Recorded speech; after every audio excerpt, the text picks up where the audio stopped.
Hello, my name is Catherine Bischoff, Chief Relationship Officer at Factory Berlin, one of the largest innovation ecosystems in Europe with over 3,000 members from the tech and creative startup scene as well as corporate industries. Hey, I'm Lucas Neuss. I'm the co-founder of KitchenTown Berlin, an innovation platform and makerspace for food and food tech startups. We're excited to join forces and bring you the first installment of the Next Bite Show, a unique online experience streaming from the heart of Factory Berlin Görlitzer Park. We're bringing together the most ambitious entrepreneurial minds from the global food tech community. The Next Bite Show opens doors for collaborative efforts and discussions on the latest trends in the food and beverage industry.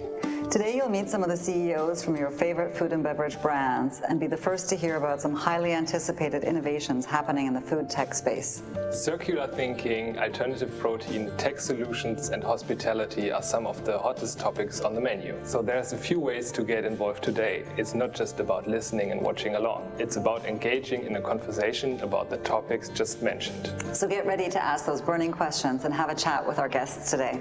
Thank you for joining us, and if you want to find out more about Factory Berlin and KitchenTown and what we're up to, follow the links in the stream description. Enjoy the show.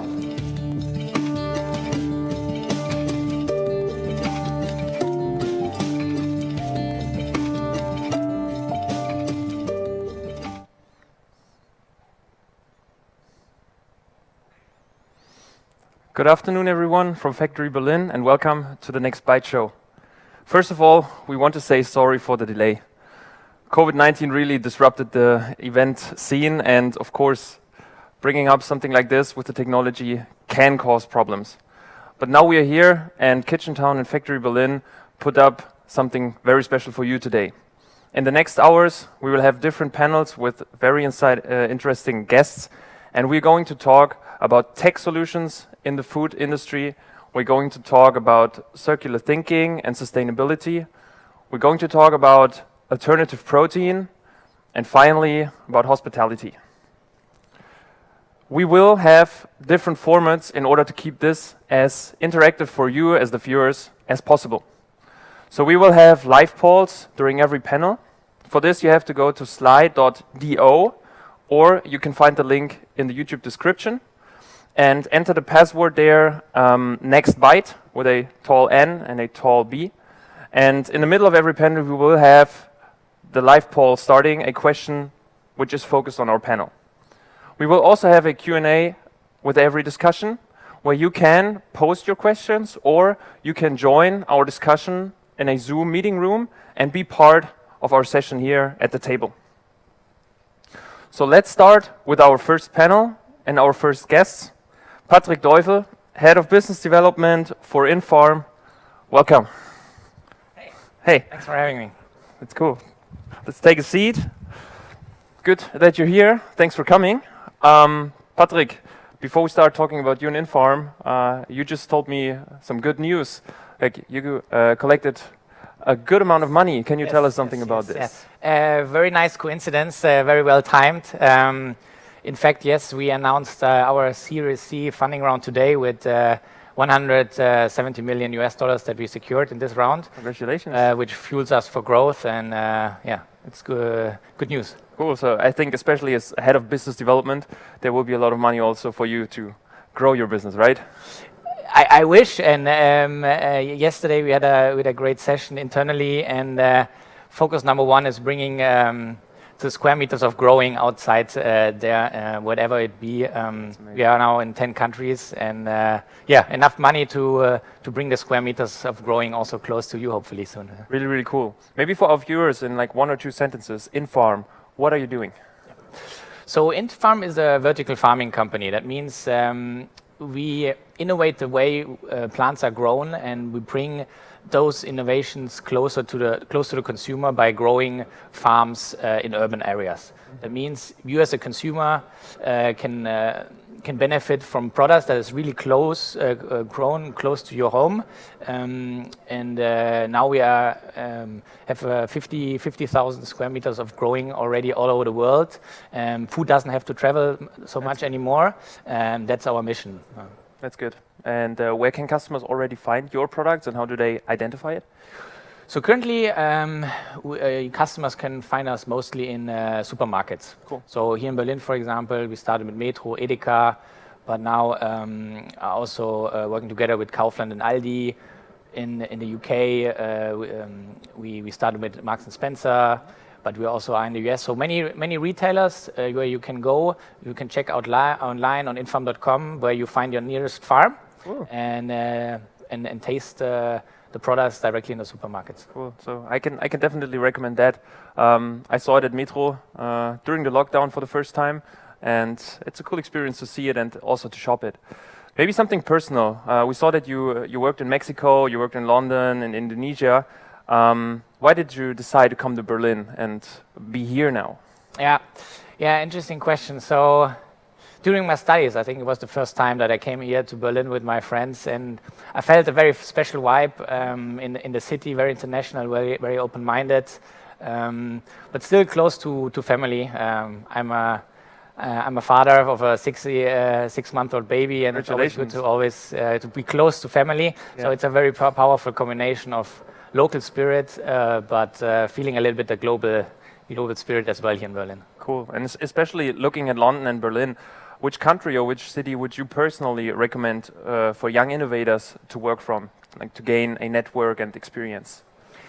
Funnily, as I also worked in London for a couple of months in a bank, London is one of my favorite cities here in Europe. But for me, number one is Berlin, and that's why I'm here. So I can definitely recommend both cities. Totally agree. I think we have a great innovation ecosystem, and here Factory Berlin, I think, is a good space to be. Thank you. So I will show you your seat for our location. You can have this one. Great, thanks. And you can already start, get some wine, get some water, and get some food. And we are ready for our second guest, Finn Hensel, the co-founder of Sanity Group. Hello. Hey. Great to meet you. Thanks for being here. Nice to meet you. Please. Finn, the Sanity Group, how did your interest in cannabis start? It's a long story, actually. I was already when I was, I think, 18. I was politically active in my hometown, and I saw a lot of people around me who had parents or grandparents who actually had chronic pain and similar things. And then when, for example, one of my friends told me that his grandfather tried to get medical cannabis, which was by exception already allowed in 2002, and he didn't have the chance to get it, I was actually thinking, why is it not possible to get it if it's helping, obviously, people? And then in 2002, I decided to start a political campaign for the legalization of medical cannabis to be distributed via pharmacies. And that basically was when my interest sparked. And now, basically, 18 years later, I finally decided to do business out of that. Cool. So you started the business after like the politics changed. Would you say you influenced also then in the political perspective, the legalization? Well, I mean, to be honest, it's probably one level too high to say that I'm behind this legalization. However, I think back in the days in 2002, when I talked to politicians, there was no awareness of the good things that cannabis can do at all. Everyone just thought about it as a drug. And maybe with some, we sparked like at least an interest of thinking about what cannabis can do and why it's more than just a drug. And then I think in 2017, when the law changed, maybe some politicians remembered. But I don't want to make my role too big here because I think there are a lot of aspects that took place over the last years. Cool, thank you. Well, your first company, Movinga, was a bit different than the Sanity Group. Absolutely. Maybe a short description, Sanity Group, what is your vision? What are you currently doing? What are maybe also some challenges for you? Yeah, so I mean, one thing that we wanted to create is a company that's based on cannabinoids. So cannabinoids are the active ingredients within the cannabis plant. One of them, obviously everyone knows, is THC. That's obviously the cannabinoid that makes you high. However, there are more than 110 more cannabinoids in the plant. For example, CBD, CBG, CBN, and many people don't know that. And what we wanted to create is a company that focuses on the positive benefits of these cannabinoids for your body. And that's the reason why we decided not only to follow one very narrow path, but rather focus on two different aspects. One part of the Sanity Group, Sanity Medical, is doing everything regarding prescription pharmaceuticals that you get from your doctor and can pick up in the pharmacy. And the other part is basically a more the well-being part, where we develop products based on cannabinoids that increase the well-being of people, and that's basically freely available. And our main brand, Vi, is basically the outcome of that. Super cool. And are you like a user and a customer of your own products? Absolutely. I mean, one of the reasons why I was so much into CBD, besides the cannabis discussion that we just decided or just discussed about, is that like I think about 5 years ago, I ran the Berlin half marathon, and I always have muscle pain after half marathon. It's crazy. I cannot walk for 3 days, and then my doctor told me, "Have you tried CBD against it?" And in the beginning, I was completely confused and said, "Why would I take CBD against muscle pain?" And then he said, "Well, it's anti-inflammatory, and muscle pain gets created because because there are little wounds on your muscles, and if you take something anti-inflammatory, it's not that tough."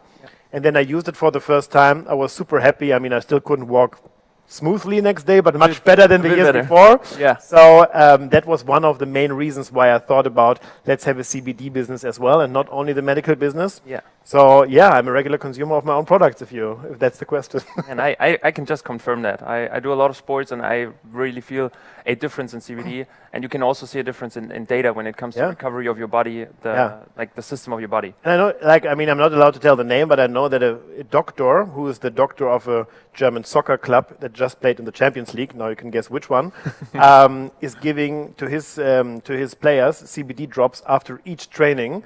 Because of the regeneration of the muscles afterwards. So it's definitely one of the new big ingredients. Yeah, that's amazing. Thank you. Unfortunately, Finn cannot take part in our panel discussion because we had the delay and he has a really important meeting. But thank you. Of course, you can take a seat, enjoy the food, enjoy the wine. Yeah. Before you leave. Yeah, I'm very sorry, but I have an all hands to attend, so unfortunately I couldn't postpone it. But thank you very much for having me. Thanks for being here and thanks for giving us the insights. Thank you. Thank you. All right, so we don't want Patrick to be alone on the table for too long. That's why we jump right into our next discussion. David Schönsee, the culinary director of Ate Me. Welcome to our panel. Thanks for having me in. Good to see you. Thank you very much. How are you doing? Good, how are you? I'm fine, thank you. Now I hear an Australian slang.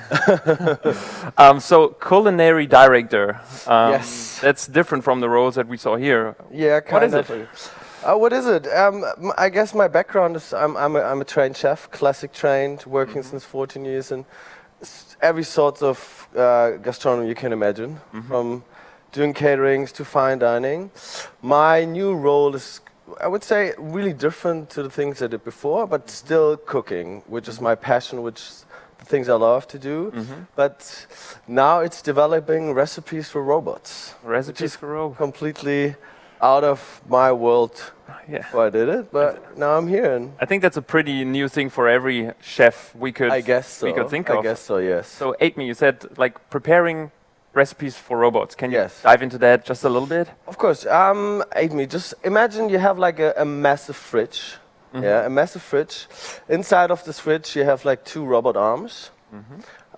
These robot arms comes from the car industry.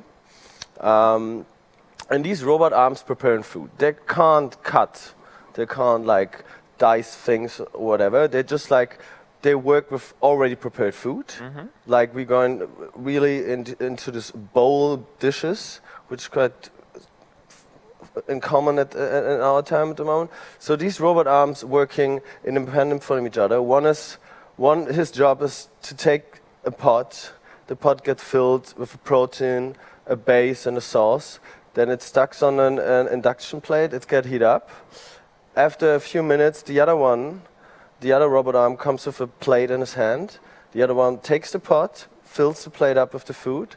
It goes to another section on the other side, fills up with different toppings and the dressing, and then there's like a small box inside, and it gets inside there, and then you can pick it up. You order per nap.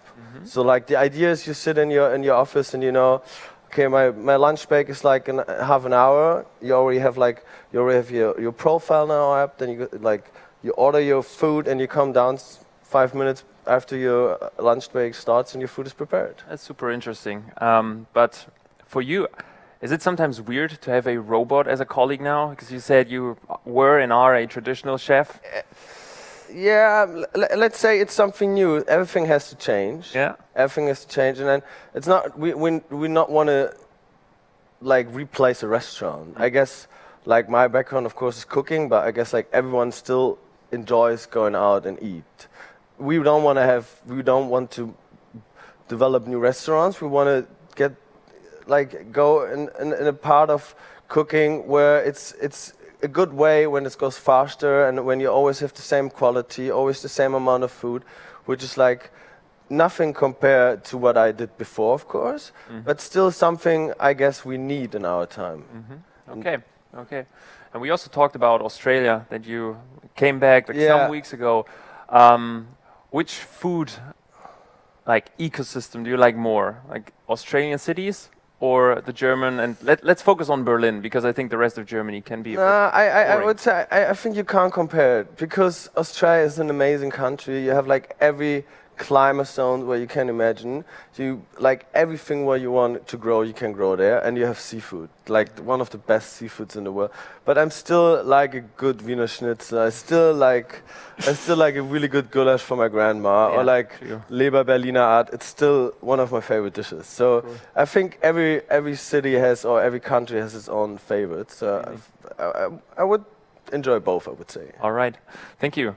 Then you're ready for your plate here. Yeah, of course. Thank you you have so a little much. bit of everything there. Amazing. Enjoy it. Thank you. I'll be right with you. Thank you. This one for you. All right, and our last guest for this panel, Peter Dorfner, Head of Investments of Katjes Green Food. Welcome. Hey, How are you doing? thanks for being here. Good, how are you? Yeah, also fine. All right, Katjes Green Food. I think Katjes is one of the brands that most people know. And how is it for you working for such a well-known investor, which is mainly focusing on plant-based investments? Like, are you personally also focusing on plant-based nutrition, or are you a little bit out of the box? So I can remember Katja since I was a little boy. Always when I went to a doctor and got vaccines, like he always gave me like little Katjas afterwards to eat. So it's a long history, so to say, with the company. And it was great to start a few years ago here with Katjes Green Food in Berlin as the company's impact investment branch, which deliberately invests outside of the traditional confectionery and sweets market. Personally, before joining Katjes Green Food and before learning about the plant-based industry more, I was not very much into like nutrition at all, but like I saw the trend in the market, I saw that the industry was evolving, and so I really like adjusted my habits, and now I would say I'm like at least 95% vegan or vegetarian. That's good. That's good. How do you feel with this change in your personal nutrition? Yeah, it feels better. I feel like more active. I feel like I can concentrate more. I think I have a better sleep. Like there are a lot of things that are like scientific proven. These days already, like for example, the movie The Game Changer in the States, which was a big thing and many people saw. But there are also like more soft facts that are like maybe still more rumors, but I can really feel that like it improved my life a lot. I personally enjoyed it a lot as well. I think you're right with like looking at those studies a little bit deeper can be good. But was it only your new job or also the city of Berlin that gave you this perspective on food and also on plant-based nutrition? So they say like that Berlin is the vegan capital of the world, and I think I couldn't agree more to this statement. So I traveled a lot, and I really feel like that the vibe of the city where we are is like the ecosystem it has developed in the food scene is a big contributor to plant-based lives and also to my personal lifestyle here. And I'm happy to see so many startups in the plant-based space, but also in the food tech space popping up here. Yeah. So talking about those startups, what were your most eye-opening experiences in your time with Katjes Green Food, with some of those startups maybe? So like, it looks like it's a simple thing, food, very often, and you say, okay, well, how like if like I'm like a cornflake bar or a beverage, like it's an easy thing, you just produce it and it sells by itself. But like learning the complexity behind food, like from sourcing to manufacturing to eventually like bringing the product to the consumer, either like through retail or through online, it's an incredibly challenging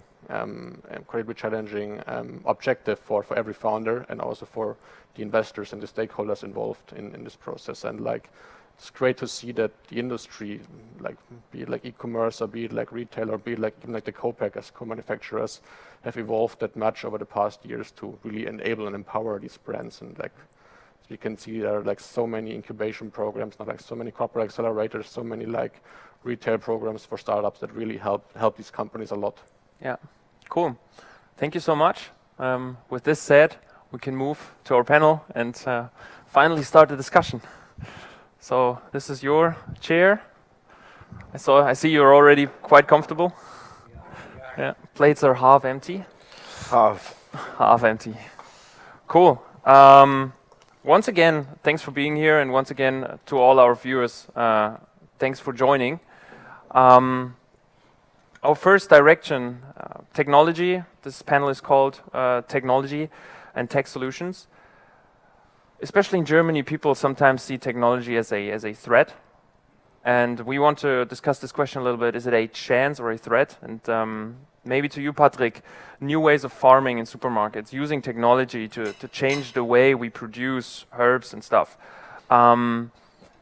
Is the job of the traditional regional farmer somehow in danger with that? Or are you more enriching the portfolio? What would be? That's a question we get a lot. And the answer I always give is that we partner with farmers as much as we can. They have years of experience that we as a young startup or grown-up can benefit from. So we actually have farmers in the region. One example in the western part of Germany, we have a farmer that wants to evolve its business model as well, and they look for corporations like ours to partner, and they're eager to take us as a technology, but to operate themselves for their own customers. Yeah. Okay. And that's number one. And number two is that vertical farming today works best with a certain type of crop. Especially with leafy greens, herbs, and lettuces. So this is what we currently grow. Some parts of the agricultural system work better in other environments, like for example rice and apple trees. Yeah, you would not think of putting an apple tree into a vertical farm. So we add something to the system where we think technology can have a positive impact. But there are other parts where the farmers have their merits, and so we slowly try to go and partner with them. Cool. Maybe also, we said you are now working with a robot. Before you were working with other chefs. Yes. Basically the same question. Do you think that you're changing the market, or do you think that you might be a threat for some chefs in the world? No, I don't. No, I'm not thinking with that. I think a lot of, especially me in the beginning, when I heard about this idea or about this project, of course I was thinking, oh, I will have a lot of colleagues who are going to be really, really mad with me. But it turns out we're not really killing the business. It's more like we do it different. Because of course, when we go to the B2B, there's like no person to providing food to you, but there's still someone who has to produce the food, someone has to cut the vegetables, someone has to fill up the silos inside of our cell. Yeah. So there's like, I think we're not cutting jobs. I think we make more jobs. But in the beginning, because I think always if something's new on the market, which you don't know, we're always afraid of it. Yes, definitely. That's like one of the biggest problems nowadays. So we're afraid, but take your time, think about it, ask questions, and then you will see it's helping us in much more ways than it's killing jobs, I guess. Maybe a question to all of you, talking about this thing that people are afraid of new things, new products, new production methods. Maybe also your experiences in your investments. How can those innovations make it into the mainstream? Not only in cities like Berlin, but also in the more rural areas of Germany, but also other countries. Like I think very often they can help like to lower prices, but only by like making like processes more lean. And I think like price is something even like in rural areas where like people are really like receptive to and really looking forward to make these trade-off and actually want to get these products that are more cheaply available, or like to have like products that are otherwise wouldn't get because like it's difficult to supply rural areas or stores there. Yeah. Do you have any successful or success stories in your portfolio that you can talk about where products really went into the mainstream and you say, wow, they made that? Well, there's like maybe one example from our US portfolio. Like, company is called Food Steers. They're doing like baking mixes. So it's Definitely famous in the US. Like for cookies and stuff? It's for cookies, for like donuts, for like sweet bread, for But like brownies. mostly sweet stuff because it's in the US, or? But plant-based, right? Exactly, it's plant-based. Oh, That's okay. big difference. Plant-based, like there's a plant-based recipe on the back side of it, and like the success story behind them is that like usually like they have like a hard time very often like baking mixes to sell across the year because it's like really seasonal. When do you bake? You're baking well like on Easter or on Christmas, and then summer no one. Or like a baking, birthday so or it's something. Tough really to stay on the shelf. And like they really like used the internet, used like Instagram, used like online shop, e-commerce, like to rethink the baking mix entirely, to interact with the consumer, to let them share what they bake, like instruct them while baking. It sounds simple, like having a baking mix and making a cake out of it. But it's not necessarily a simple thing for when you start it for the first time. And also like e-commerce gave an opportunity to like completely rethink the entire baking stuff and make like baking mixes which are like too big or too special to put like on shelf, but where there's like an audience big enough to consume them and buy them. So like it helped them really like to leave like conventional retail behind technology by focusing on the consumer interacting and bringing products that are like digital native products. I think for the food consumer to change, you need three things, right? It should be tasty, right? Yeah, definitely. At least as tasty as the alternative. It should be affordable, and you should feel good while consuming it. Ideally, good for you and good for the environment, right? And at least from point number one, so if you go into a supermarket and try an in-farm product, I think there, at least in-farm, there we are already very well. So one of the main reasons, or why I got convinced us to join in-farm, is I tasted this chive. And it tasted so intensely, so that I was immediately sold. So I think this is at least we have achieved. And number two, of course, there in winter, okay, there the USP is there. In summer, I think it's more challenging to get on the same price level. I think we still have to develop further. You also have some kind of a different portfolio sometimes. You have herbs that are not regional, right? Exactly. So we can adapt according to the main benefit for the consumer. So of course, in summer we try not to mimic what is grown outside in the field. It doesn't make so much sense. But we try to then give some exotic herbs to the stand, like confetti coriander, which you don't find outside so much. True. And then so price is a still a working area, and the third one good for the planet and good for the environment. I think all three of us here in the companies we do a value add and also an in-farm. So if you buy an in-farm product, the consumer wants to know. With these products, I have a smaller CO2 footprint than when it's grown in a traditional way with a longer supply chain. So if these three components, taste, the price, and the sustainability come together, then I think we have a good chance to convince the consumer. Cool. Looking at the plates a little bit, of course, we talked about plant-based and vegan, and we see that sometimes like the shrimps are there, sometimes the beef is there, sometimes it's not eaten. You guys invest in plant-based startups. Do you think that you sometimes miss out on opportunities if you only focus on this niche, like tech-related and plant-based? So we see like plant-based is really like a big thing. It's not only like alternative protein. It's also it's like similar to organic. It's like a criteria for us to invest in, like not to have any kind of animal products in the animal products in our portfolio. So of course, if you're like really focusing on plant-based, you dive in deep into like meat alternatives, alternatives to dairy, and alternatives to fish. However, like we try to see it broad, and if you look at our portfolio, I would say like yes, it's all plant-based, but only like 6 of them are like really like replacing meat or replacing and dairy as a self-standing product. The other ones are like plant-based meal options where you like they just do not contain animals. We have really like a broad perspective on investing into the segment, investing into consumer packaged goods. Okay. What about your portfolio? I mean, your bowls are mostly plant-based as well, right? Yeah, of course, of course. I guess for us, if you take the list of the most popular canteen food in Germany over 20 years, what do you think it is? Like over whole Germany. Currywurst. Exactly. Is it? No joke. It's like currywurst. I would have said Schnitzel. No, it's Currywurst mit, I don't know how to say, with Wellenschnittpommes. With like, Okay. you know, the curly fries? Yeah. The curvy fries, I would say. Yeah. So with this knowledge to say that's the most famous dish, there's still some people that always want to have maybe their chicken or maybe like their beef minced meat.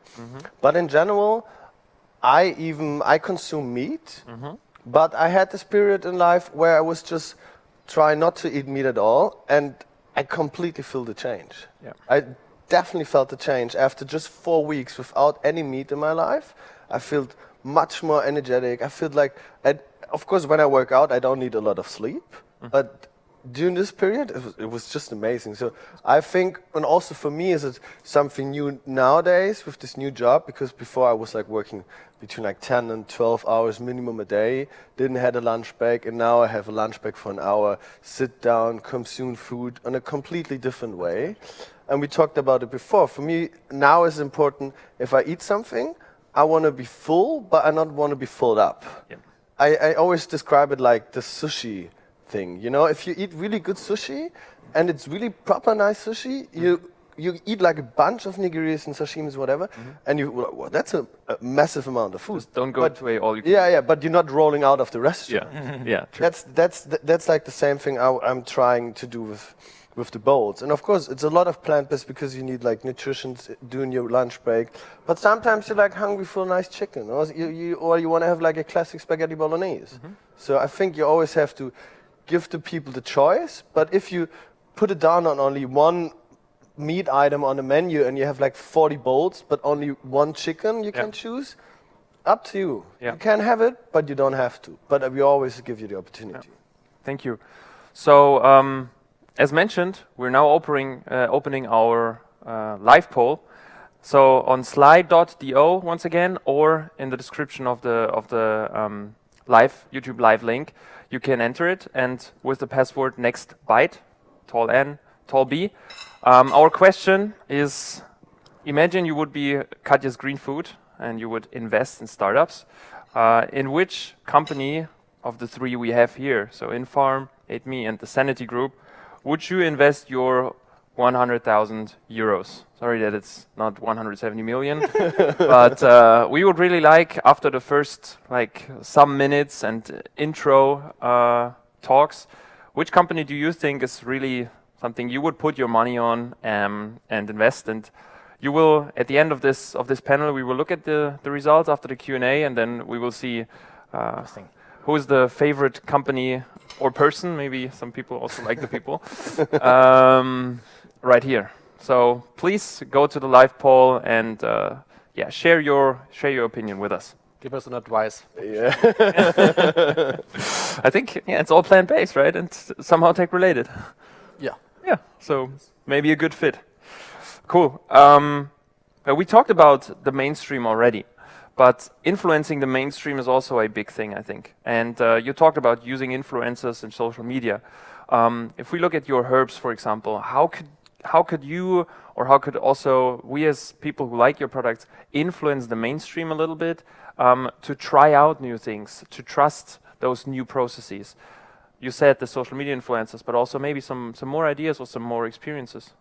Yeah, I mean, word of mouth is very powerful, and we try to get into the kitchens as many kitchens as possible, and having just the products there, and the specialty, for example, with the Infarm products, is that you have the roots still on without the soil, as we grow hydroponically, no soil, but the roots get their nutrients through the water. And simply by having such a small difference in the product, and I'm sure you have your own examples, but by simply having this small tick, people talk about it and create this word of mouth, which is extremely powerful. Yeah, and also the freshness, I guess, in your point. No? It's like when you see something with a root, you always think, wow, that's fresh. Yeah. It's just fresh, picked out of the garden. It's like the same when you sit down at Create this curiosity, Yeah. but on the other hand, don't create too much fear. Yeah, of You course. have to tease them, but not too much. Yeah. You also agree more to you, like it's word of mouth, and it's like a good product that can go viral at the right point in time. So you don't have the means of a big corporate to make TV ads, poster ads. Yeah. It must be something by itself, by the product, to make it work, and to make it like people recommend it to each other, to make people speak about it. Yeah. So are there any advertisements? Do you work with influencers or something, or is it really only word of mouth? Yeah, it's interesting. So when I joined, I also looked for big brand ambassadors, celebrities, but our founders were very conscious not to work with them, at least not for now, but to let the masses speak, so to say. Having said that, there was a campaign run last year, a big billboard campaign, and also on the subway. We tried to test and learn, and there we still have to learn. And every channel comes with its merits, but InFarm and especially the founders have consciously decided to let the masses speak instead of going to big celebrities or going into big advertising budgets. And it looks like it's working quite good. Yeah. The robot food. Is there a chance to already get it, try it, order it somewhere? We had, just for the Berlin people that are watching us at the moment, we had like something on Volt the last 2 weeks. It was like a test thing. I pretend to be the robot, so I was cooking the robot food, which I created, to see how it tastes. It's like the customers are happy. So we worked with all the feedback from then. So in the moment it's not available, but maybe we're coming up in a couple of weeks ago on Volt. And then we hopefully can get the prototype to Berlin in the next couple of months. And then definitely there's the chance to get it there. Cool, I can't wait. I'll definitely try it. You're all invited for some robo food. All right. So let's move on to the spicy part. We have several questions here. Maybe let's start here with the first one. We have something on Zoom. Thank you. How do we go to Zoom? Turn off. I didn't drink any wine. Don't worry. But yeah. Let's see if we get it to work. Maybe it's my mom. Yeah. Who knows?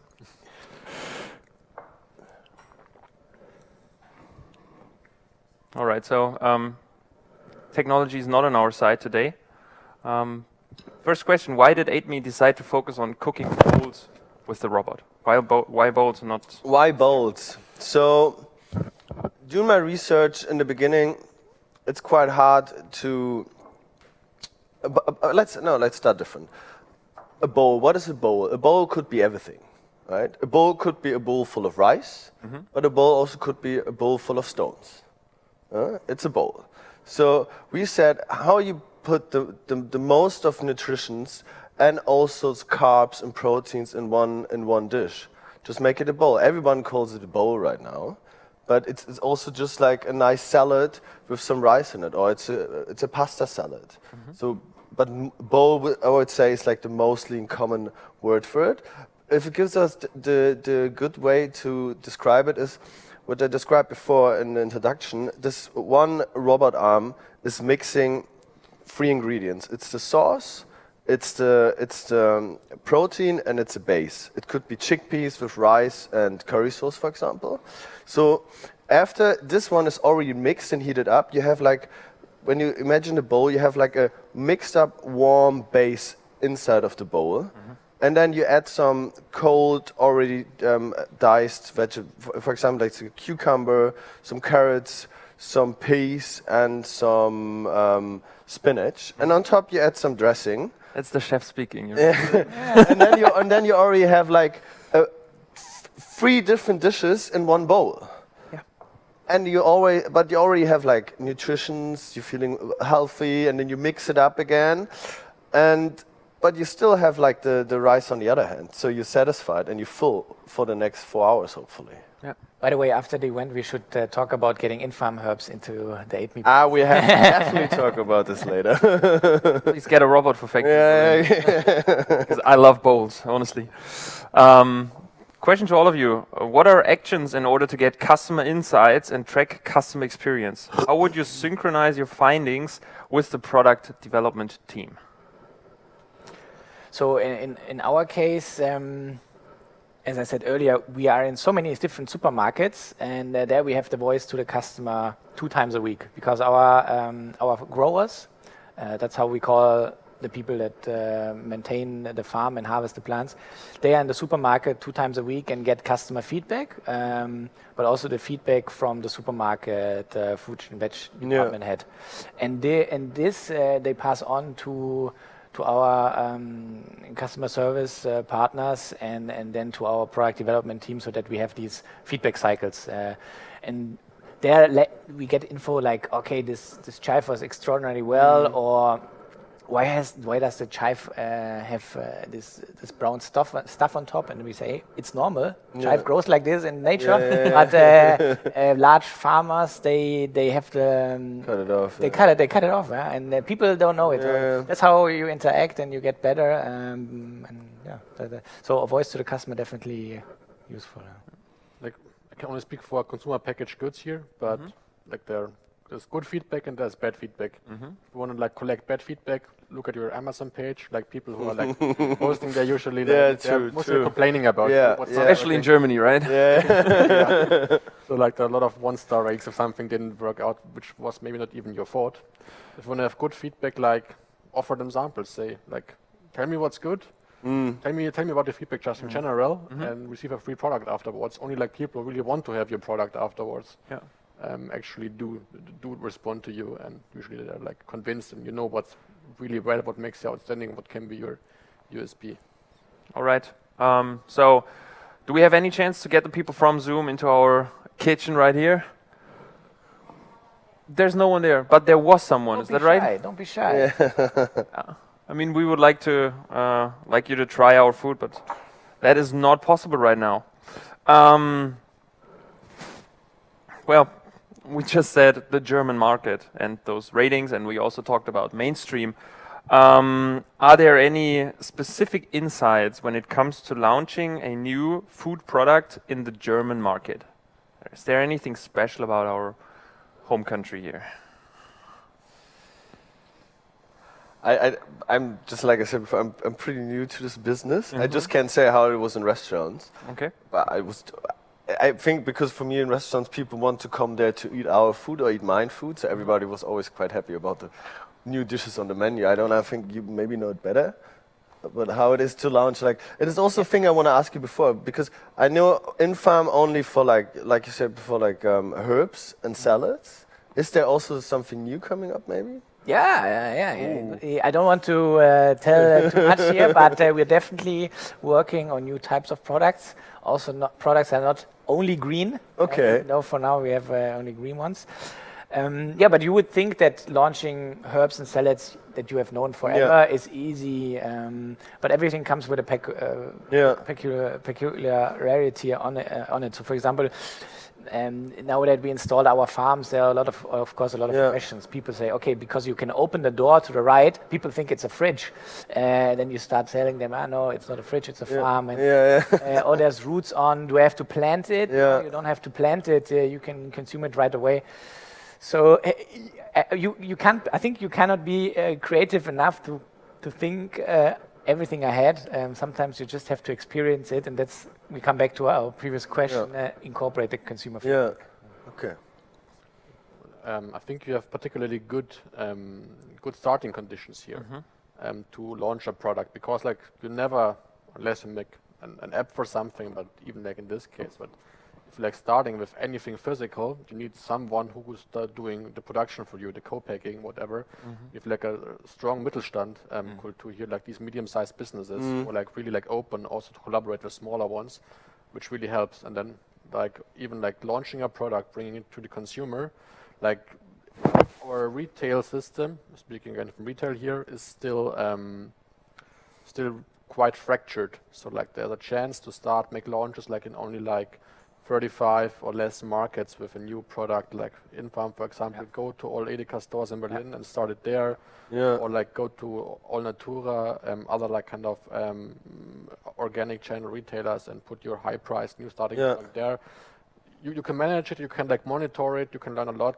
You can start with like little cash, little capital, and expand like in a meaningful way. There's like no need to raise tons of money to go to a big corporate, have a large batch produced and sell it nationwide everywhere, because they're like because you still get always kind of the support from these companies, right? Exactly, yeah. There's kind of an openness culture. Yeah. And a healthy competition. So sometimes it's very exactly, nice. exactly. People are still interested. It's not we see something new and just walk away. Just we like dogs, you know, like sniffing. What is it? What could it be? That's true. So our final point: who gets the money from our viewers? Poor Finn. Fortunately, he's not here now. Sanity Group, 21% of our viewers would give the money to Sanity Group. I think it's because he had to leave early. Some people were disappointed. Second place is 8Me with 24% of the votes. And then it's a good day for you guys. InFarm with 55% of the votes. So let's make it 170 million and 100 virtual thousands. Appreciate it. So thank you for being here. Thank you for the nice discussion. Hope you enjoyed the discussion and the food. Thanks for having. Perfect. And to our viewers, we hope you stay in the line. We hope that in 15 minutes we'll be back live with our next panel on circular thinking and sustainability. And until then, enjoy our advertisement spots. Of course, get some food, get some healthy, maybe plant-based, maybe not, snacks, and see you in 15 minutes. Thank you.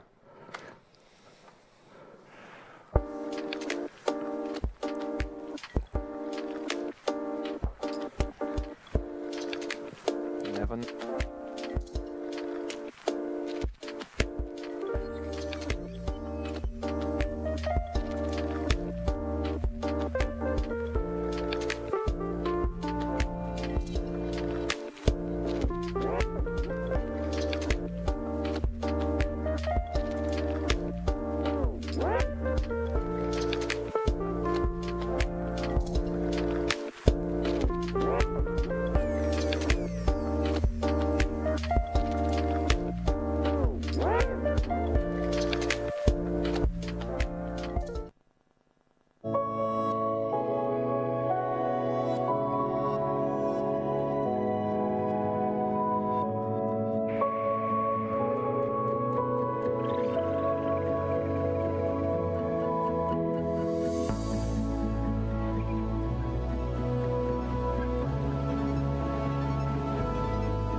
A scent of happiness sweeping in fills the air. It's the smell of blueberry pie. It's the wind through your hair. It makes the ice melt in spring. It's in that melody the birds sing. Ain't it perfect? Would you say the pace of life this lovely day? Glimpses of heaven reach my eye. Makes me smile at the sunlight from a clear blue sky. It's in the sun. inside of a butterfly's chase.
Mein Name ist Nenad Ninarovic, ich komme von Zürich und betreibe in Zürich das Restaurant Neue Taverne und Bauernschenke mit meinem Partner Valentin Diem und bin stolzer Markenbotschafter von Planted. Weißt du, ich benutze immer die.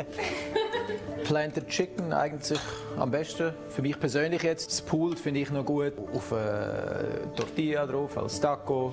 Oder auch in einer Rolle drin, weil es halt so ein bisschen eher faseriger ist. Man kann es viel besser einrollen, als wenn man die Chunks hat. Chunks finde ich jetzt sicher für die Spiessli, die man nachher irgendwie auf dem Grill machen kann. Oder auch einfach ein Geschnetzelt, so wie das Zürich-Geschnetzelt oder Curry-Geschnetzelt, wo man nachher in einer Soße drin hat, ein bisschen grössere Stückchen. Ich finde, wenn man es anbraten tut, dann kommt die Konsistenz, die Textur einfach noch viel, viel besser zur Geltung.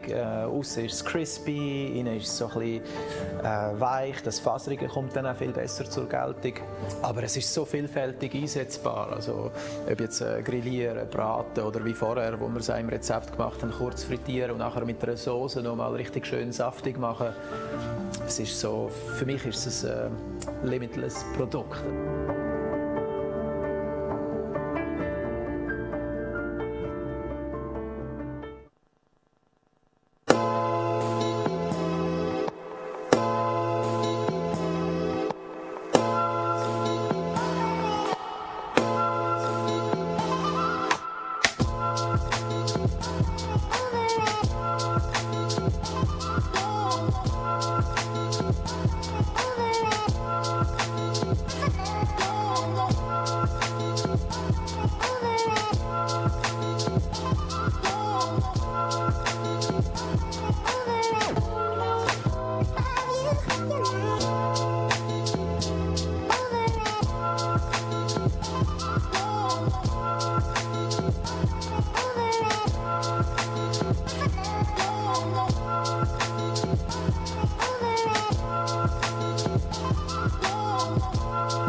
my name is Catherine Bischoff, Chief Relationship Officer at Factory Berlin, one of the largest innovation ecosystems in Europe with over 3,000 members from the tech and creative startup scene as well as corporate industries. Hey, I'm Lucas Neuss. I'm the co-founder of KitchenTown Berlin, an innovation platform and makerspace for food and food tech startups.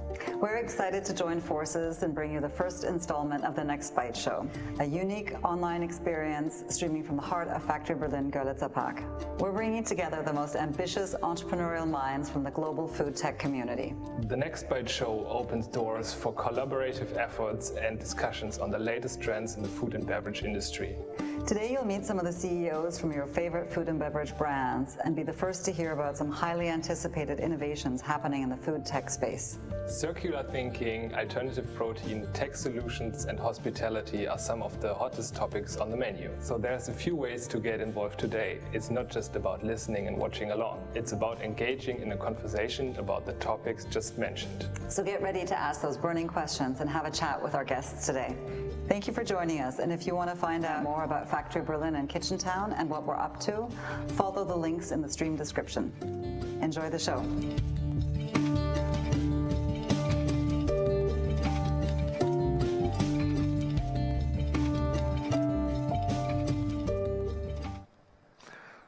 Hey everyone, once again welcome from Factory Berlin.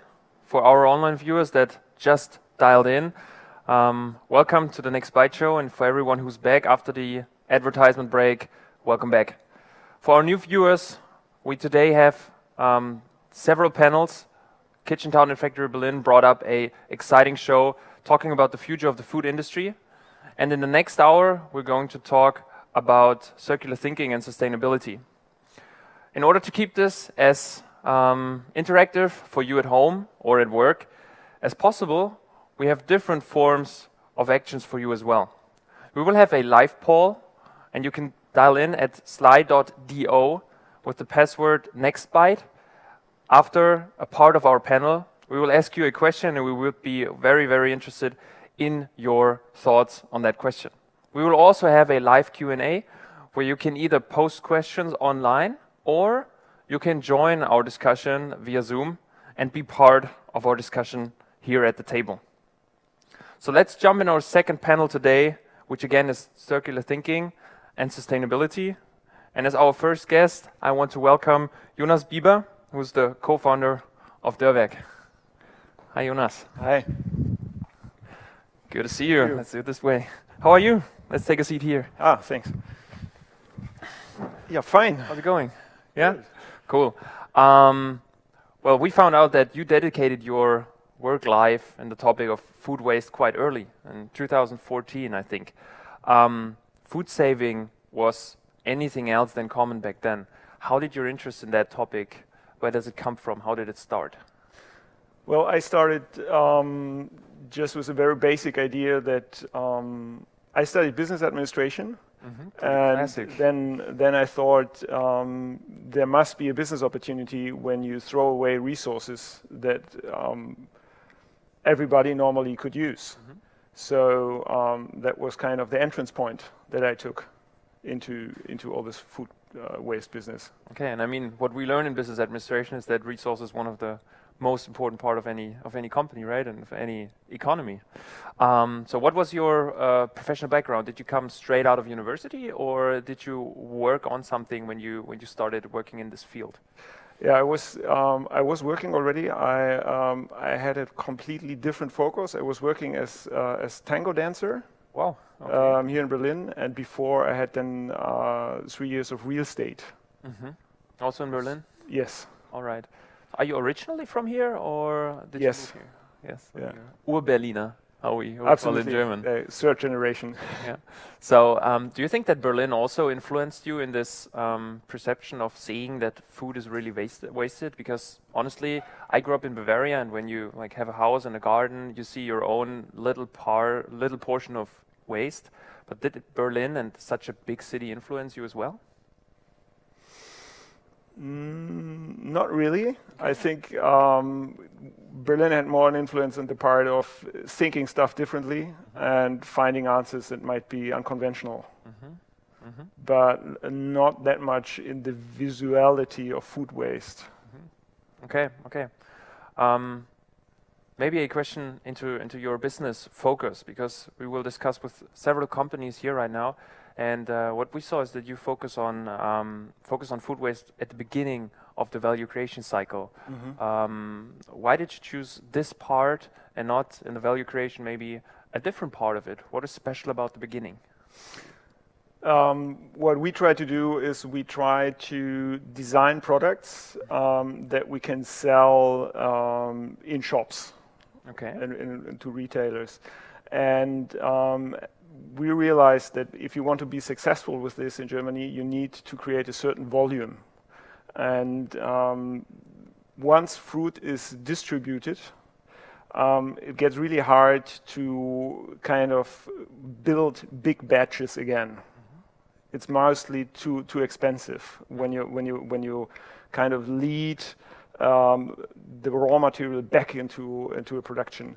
So we realized we have to focus on a very early stage at the farms or at the production facilities to from there on have batches that are big enough that we can really serve the customers, such as Netto, for example. We have now Netto as a customer, and they have 4,000 shops, and that makes the volume quite big. All right. Yeah. Cool. Thank you for a first insight. I will show you your place. You can already get comfortable, start to eat a little bit. This one is your chair here. Perfect. And we'll be right with you. I'm looking forward to the discussion. Our second guest for this panel is Franziska Lienert. She's responsible for public affairs at Too Good To Go. Welcome, Franziska.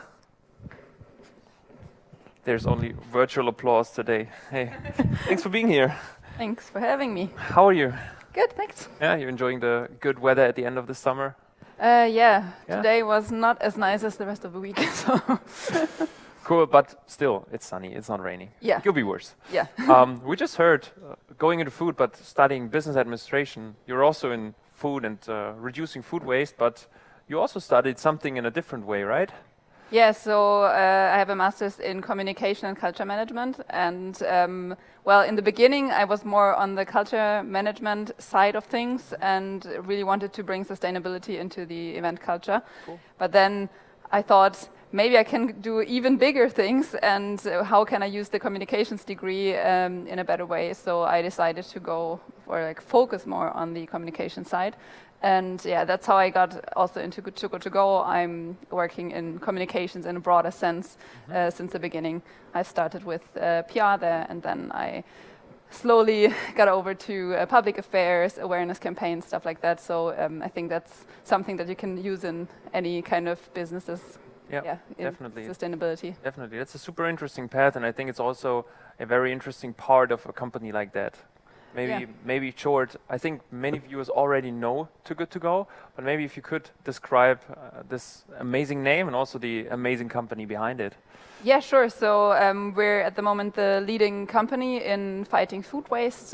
We have started with an app, which is now in 14 countries in Europe. And yeah, basically you download the app, you can see which kind of food is still available in your area, which usually would get thrown away, but you can get on your phone for a reduced price, and you go there just before closing time and get the food.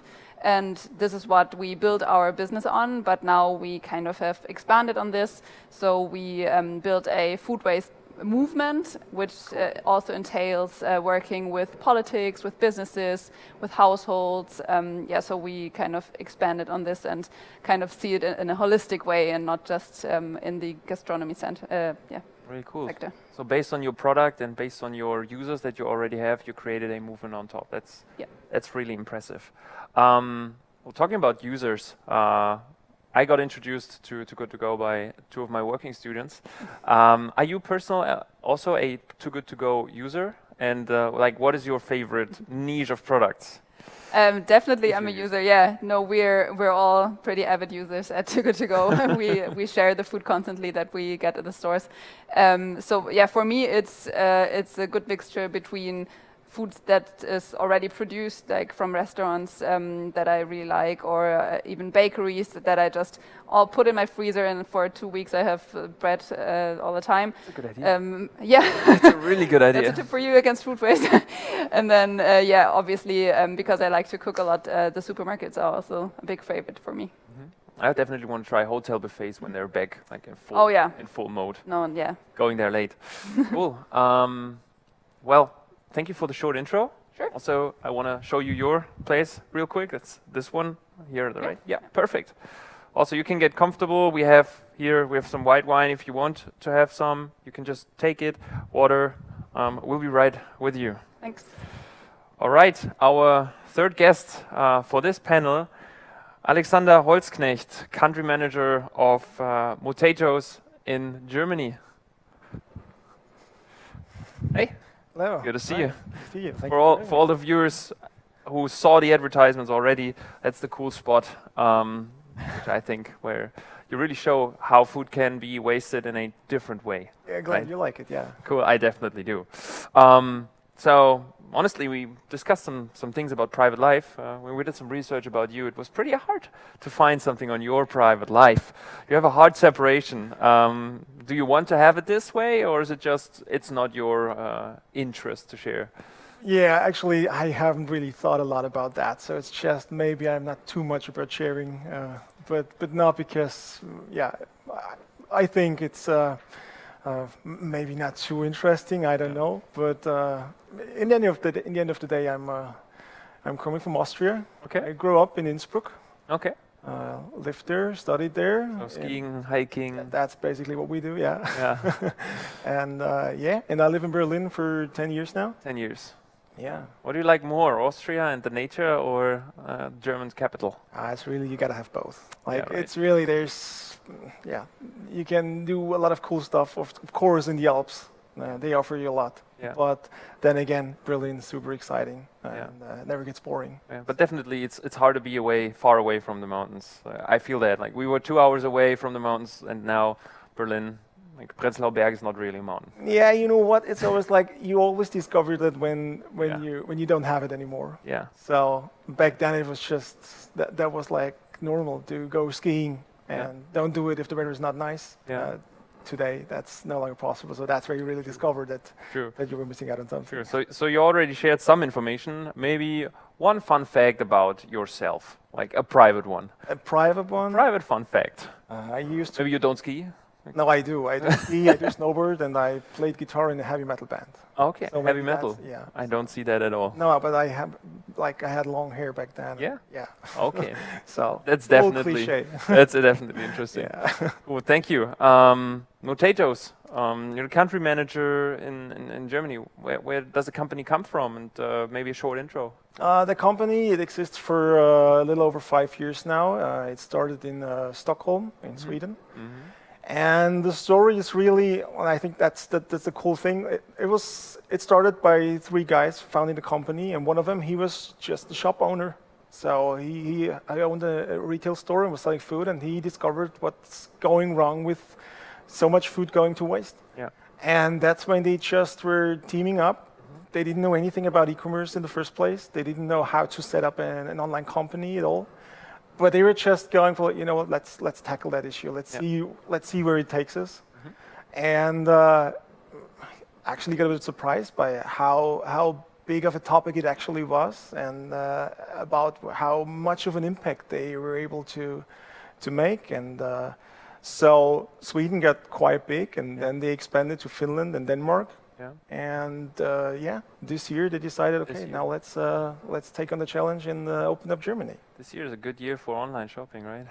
Well, yeah. Definitely. I mean, there are some challenges like opening up a business Yeah. when a pandemic just starts to hit like the whole world.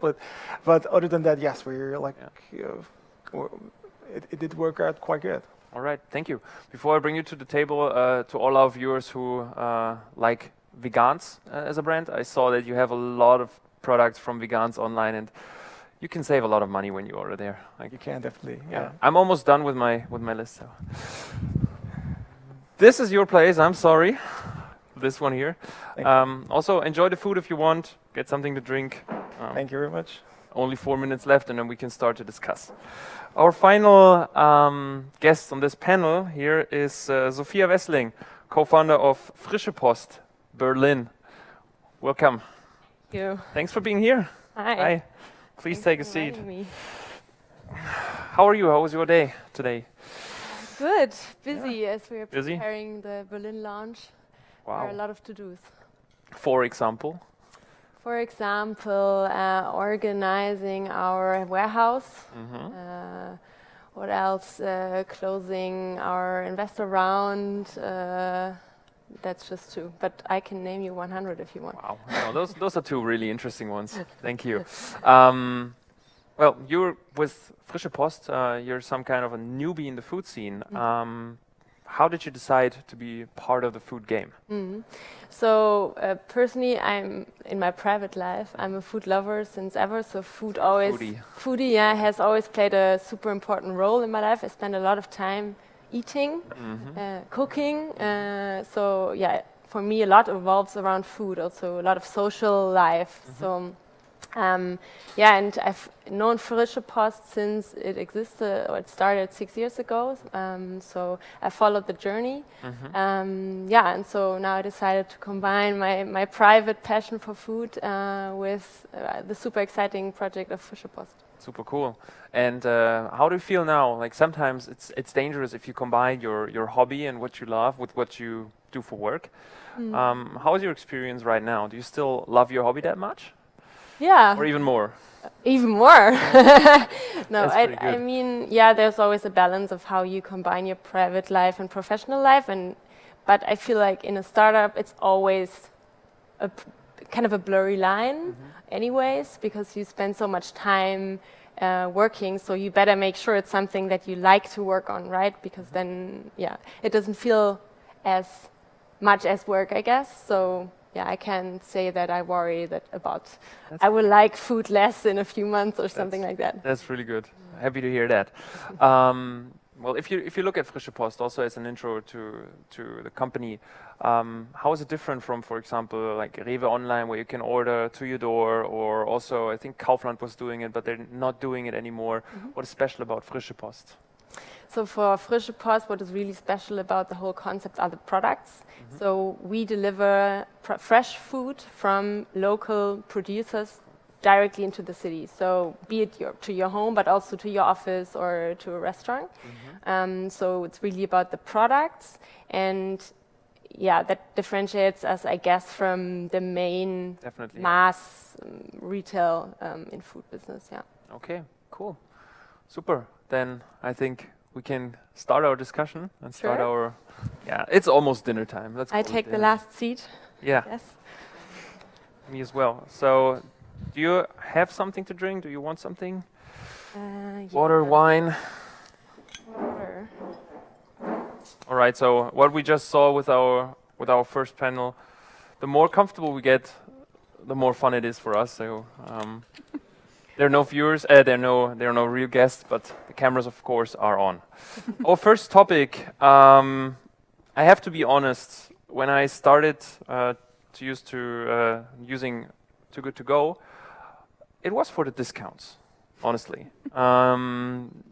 What do you think? Is it that people, like to all of you, is it that people start using those, like reducing food waste apps sometimes because of the money, or do you think that sustainability is already in their thoughts when they start using offerings like Too Good To Go or also Potatoes? I can only speak for Too Good To Go, but definitely we have very sustainability-driven users. So it's not just about the pricing, but obviously it's a benefit. So we want to kind of create benefits on all ends with this, and the reduced price comes from that the food didn't have a worth before. It would have been thrown away, right? So it would have been worth €0. So we kind of give the food a little bit more of a worth with this. So yeah, I think it's a combination of the two, because the stores really get something for the food that they have produced, but then also the users, they have two benefits. They also there's more benefits to this, right? So they get to know stores in their area, stuff like that. But yeah, I feel like we, in our surveys, we kind of see that, yeah, people like that it's reduced price, but also they are pretty conscious about this, and that this is also something that we want to teach them. We invest a lot of our time in educating our users and creating awareness. So I feel like we have a user base that's really aware of the problem, but then also of the solution, what you can do. Cool. I think for every user it's attractive to be part of a solution, but problems like this are have such a big dimension that you can't really make a difference as an individual. But once you join the movement, you feel that at least with your daily capacities are being part of the solution, and I think that's a big part of it. Yeah. I would definitely agree. I said I started with this, but the moment you start doing it, you feel like you are part of this movement, and that's a really good thing. What about your thoughts? Yeah, I think when we talk to our customers, and we try to do that quite a lot, we understand that there's like 95% of them, they are aware of food waste. And whenever you talk to people, no matter what, it's suppliers or customers or just your friends, you can hardly find anyone saying, well, I don't care about food waste. So people are really, they want to add something to a more sustainable footprint in life. But then in the end of the day, they have to face some kind of reality, Like in the end of the day, it's, you need to make some decisions based on your income and what you're afford to do. So, and I think that's probably the thing. So people try to do the right thing, try to do a good thing, but sometimes it then comes to a hard decision where it's just no longer the focus. So, and I think that's a cool thing, and that's why we need to have companies like we're having here at the table, which offer solutions where it's just possible and very easy for the customer to still make exactly that decision, but don't need to, it should be easy for them to be able to do exactly that and give them a convenient opportunity to live sustainable and be responsible. Yeah, I think definitely the convenience aspect is a super critical part, because if you offer a solution that's in the end not convenient, the customer won't stick to it. But also the kind of the product itself that you offer. I mean, you said you used Good to Go for the first time because of the discounts, but you stick to it also, I guess, because you like the products that you get. I mean, if you wouldn't like the food, you wouldn't even pay a dime for it, right? Not even with a discount. So that's, I think, what's from a Frische point of view super vital to it, is that you offer something of quality in the end for you. Same thing, I guess. Like if you develop a product that doesn't taste and it saves food, it's still not the right solution, I guess. So yeah, I think there are many factors to it apart from discount. It's just one aspect. Those things we discussed now, they are again at the end of the value chain, right? So potatoes, Good to Go. This is just, the food is already prepared, it's packaged, it's something, it's a sandwich, and it would be thrown away. And then again, we have this approach at the beginning of the value chain. Where do you think is the highest amount of food waste right now, and where can we really make the biggest impact? Well, if you believe the numbers, it's in the household. Yeah, so, I don't know the numbers. 53% of food waste is happening in households, but then you have to remember that households are very much influenced by everything else along the value chain. So you have the supermarkets, for example, that put the 2 for 3. No, what is it? 3 for 2. Oh, carrots. It's always a kilogram of carrots. The ads, the packaging sizes, stuff like that. This is all very influential to the consumer. Also, that you have products, every product at every time of the day, right? So it's something that you can't just say this is the sector that's wasting the most food. You have to say what factors come into this being the sector. So you have to kind of work in all the sectors to kind of find a base where everybody's informed, but then also decisions for you to act more sustainably are the easy decision and not something that you have to look for. All right.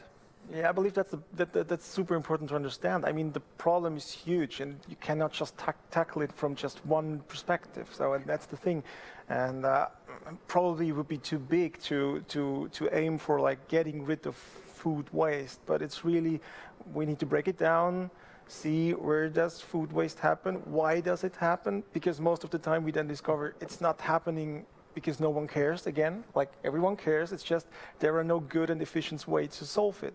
And I think that's the interesting part, like see where in the value chain, why is there an inefficiency and how can we tackle that exactly, and what can we do to improve how people use their food in their households, and what can we do that restaurants are like performing more efficient, what can we do in the production unit to, and where's the surplus happening in retail stores, and why do these problems occur, and then tackle it from these different angles, I think. I mean, that's why we work in politics as well, that we kind of see, okay, what can we do in terms of regulations and stuff like that. But then as well, I think, yeah, nobody wants to waste food, but then they say, this is just one banana, right? So just throw it away anyway. But people don't know what the impact is. So food waste is responsible for 8 to 10% of the CO2 equivalent emissions, and that's like huge. So this would be such an easy way to cut down on all of our emissions, and even a nice way, because you already have the food, you just have to eat it, right? So you kind of have to make people aware what the impact is, and that is not just one thing, but it's so many tons every year. Thank you. I have to cut you off real quick because we want to give our viewers also the chance to be an active part of the discussion. So please, if you could please go to slide.do or use the link in the YouTube description and go to our live poll. The question is, we have talked about different approaches to consume sustainable products, and which approach is the most promising to you, to our viewers? Is it on-demand food, that you like order your food to the door and it's the amount of food you need? Is it long life products in bundles where you just have them at home and you don't like buy them alone?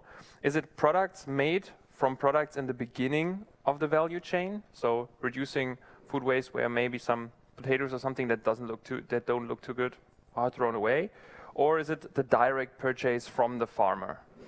So those are the options, and in 7 to 10 minutes we will come back to the poll and see what our viewers think.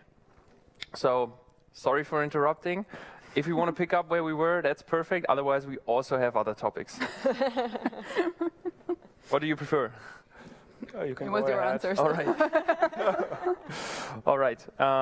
Then let's maybe go into the direction a little bit of the mindset of the customer. You have this amazing slogan with Frische Post, power to the Bauer.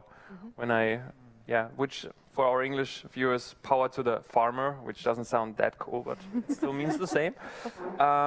So education about farming, also a pretty important part. How does that influence like sustainable thinking of the customers? How do you educate with this mindset? So, I mean, what we try to do when we say power to the Bauer is give the Bauer or the farmer a voice. So kind of a platform for him to market himself, and that means telling the story behind a product, which I think is vital for enabling a customer to make a conscious decision. So you already said oftentimes people don't know, and people buy shit because they don't know, and it's part of our mission to enable someone to make a decision. If I decide to go for a non-quality product, but then I know about this, then it's my decision. I cannot influence you and force you to buy something, but the best thing we can do at least is tell the story behind a product, because when you know about this product, you know what it's worth, you understand it. And I think that's critical for mindset change also. Yeah, and how can we reach the people? I mean, your advertisement is a TV spot, right? Too Good To Go, you have this movement. What do you all think is the best way to really reach the people? And especially, I mean, young people, they use apps, they are connected, but then we also have like older people in rural areas. How can we reach those people? It's always a combination of communication ways, right? So we have a lot of app users that are already used to social media, so we can kind of communicate more on that. We communicate through our Facebook, Instagram page. Food is really a good topic for Instagram, right? So we can use that, but then also we reach other people that are not already in this bubble. In out-of-home campaigns, we have a lot of PR work going on, so you kind of see where you can reach all the people that you want to reach, and you just do it, because then it's not an this or that, but kind of all of them, I would guess. We started with a project together with the Academia, which is an organization that does social work at schools. So they bring farming into school, into classes. And we saw that this is a kind of a very good approach, because at the end it's all about giving value to the food. And if you reach that state in a really early phase of your life, you might continue to carry this on. And if you once have witnessed how a carrot grows, you realize how magic it is at the end, that the seed, some soil, and some light make all this transformation possible. And this is why we work together with them, and we pay like for 3 years like a project where teachers learn how to farm or do farming with their pupil. That's cool. Yeah, I think that's one approach. There are many approaches. When people become older, you have to get more into the context of consuming information. I mean, yeah, that's what I was talking about, was just like the editorial side of things. I mean, the education part is like a huge part of what you said, also to kind of give people material to use. We have downloadable material for teachers to just include, because as long as we are not in every, curriculum of every Bundesland? State. We still have to provide people with this educational material, so they can just use it anyway, even if it's not like a fixed topic there. And I think until then we kind of have to push for education in the schools as well.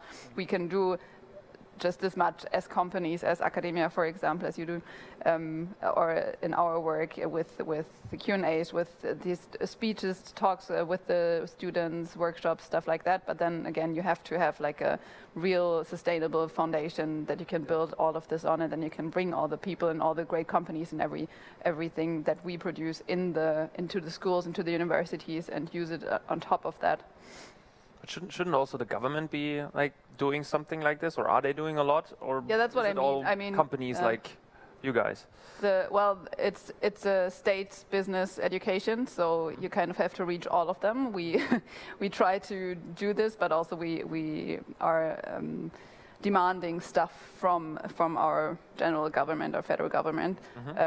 For example, with our Bündnis Lebensmittelrettung, we already have 3 demands that we sent to the Bundestag, just to say, okay, these are the points that we can change very quickly, and one of them is education. And they obviously can't say that, but they can kind of recommend this to the states, and then they can implement it.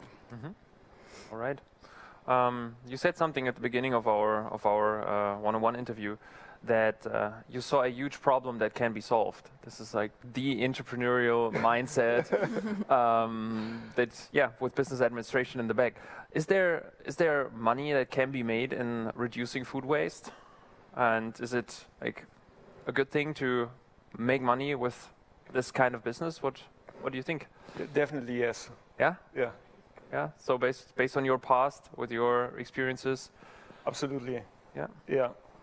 It's possible, and it's kind of an easy combination, because if you talk to somebody who has a factory and they know the amount of food waste they have, there is kind of a double shame on it. The one is that somebody who runs a company, you don't want to throw money away, and the other one is an ethical thing, that you don't. You just know that people are suffering hunger in the world, and you want to be responsible. And you don't want to throw food away. And always the combination of these 2 arguments have led to a situation where companies had said, okay, we're going to change something in our production, or we launch a product with you, we're going to go through all this way of developing a product and all the pain until it gets born, because we just feel the pressure. And that makes a difference at the end. Yeah. I also really like what you said, Franziska, that the product, before a good to go user buys it, the value is coming to this point where it's zero. And the same here and the same here. Like something that has a value of zero, and if you give value back to it, I think that's a huge win.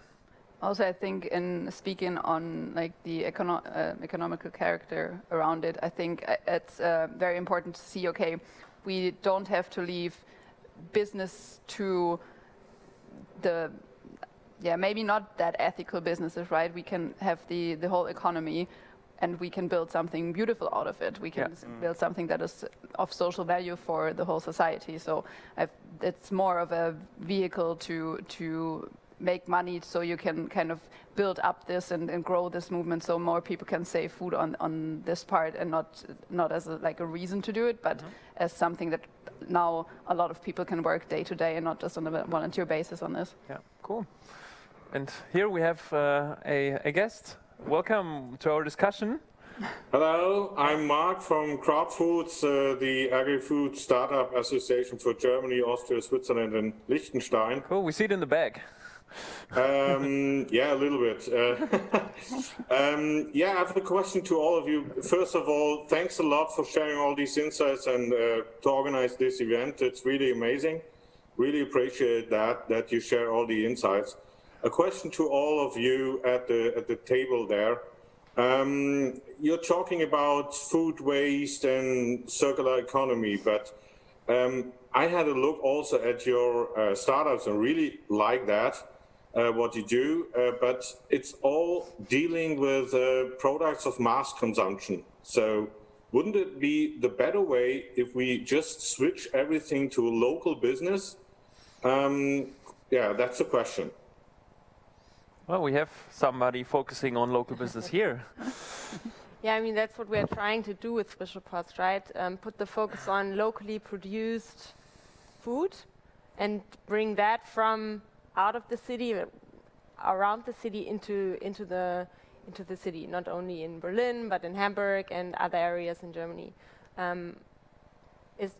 However, I mean, there are limits to that, right? I mean, there are products that don't exist in Germany. So I love coffee. If I want to drink coffee, I have to take it from overseas.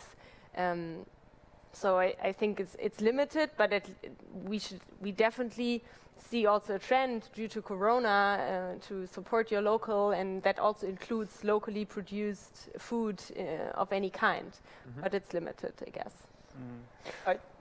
Sorry, no, please. I think, I mean, the idea is, of course, that it totally makes sense to go towards that direction. The only thing is, in the short run, I mean, it's not that we can decide that mass production should go away. But we still have the problem, because there are not enough good solutions for avoiding the problem. So I think one goes with the other. Of course, let's think about long-term strategies, how to go more local, how to avoid like long transportation chains, and that totally makes sense. But it doesn't, like, the problem we have, it's not going away, and we still need to have those efficient solutions for addressing that problem. And I think that's why it's not one or the other, but it's really like, how can we incorporate both ways? Yeah, and about like, we also have limits in terms of what is produced around Berlin in terms of quantities, and I think the demand pulls the supply in a way. So if we started today, let's say we want to nourish whole Berlin just with products around Berlin in a 50-kilometer radius, we might get to some limits. So we need to start somewhere, and then that will pull the supply. So it's a journey. Well, I'm personally an extreme friend of local business solutions, because I think they are just unbeatable when it comes to sustainability. For example, chocolate. We trade chocolate. You can't grow chocolate in Germany,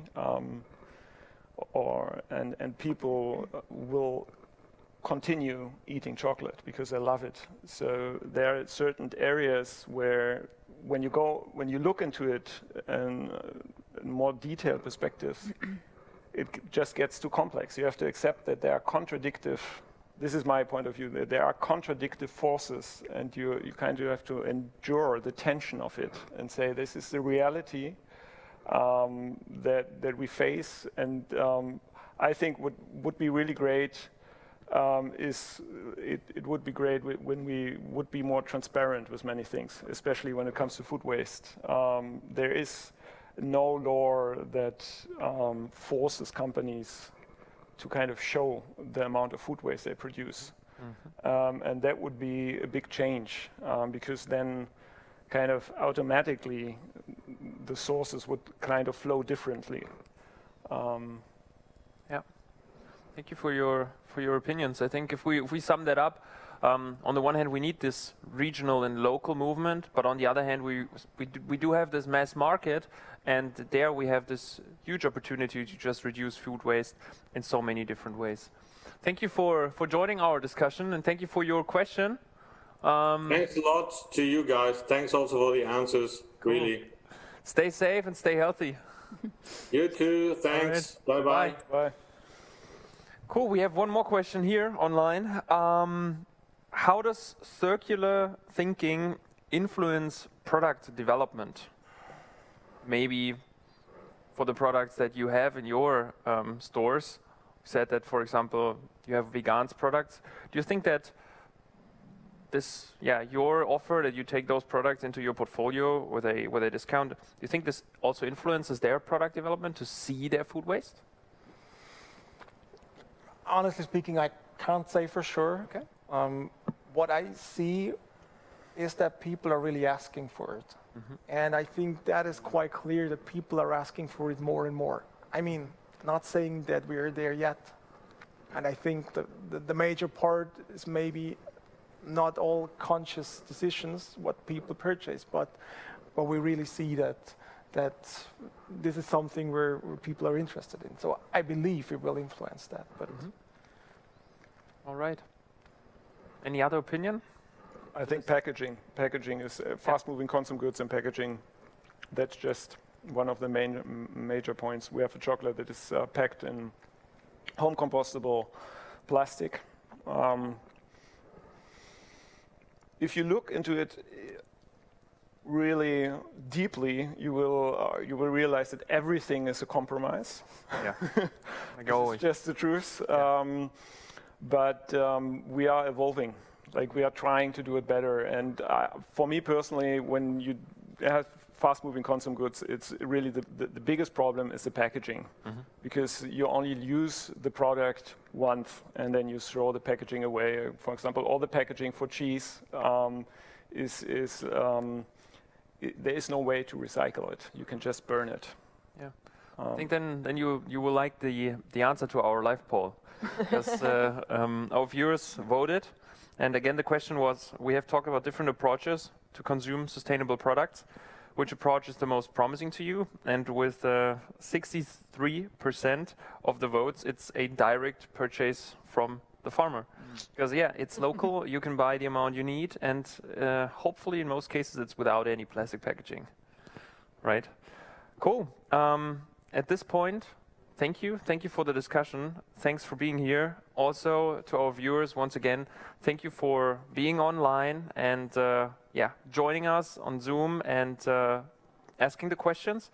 We will be back with our next panel on alternative protein sources in 15 minutes. Until then, get your snacks, get comfortable, and enjoy the advertisements. See you then.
scent of happiness sweeping in fills the air.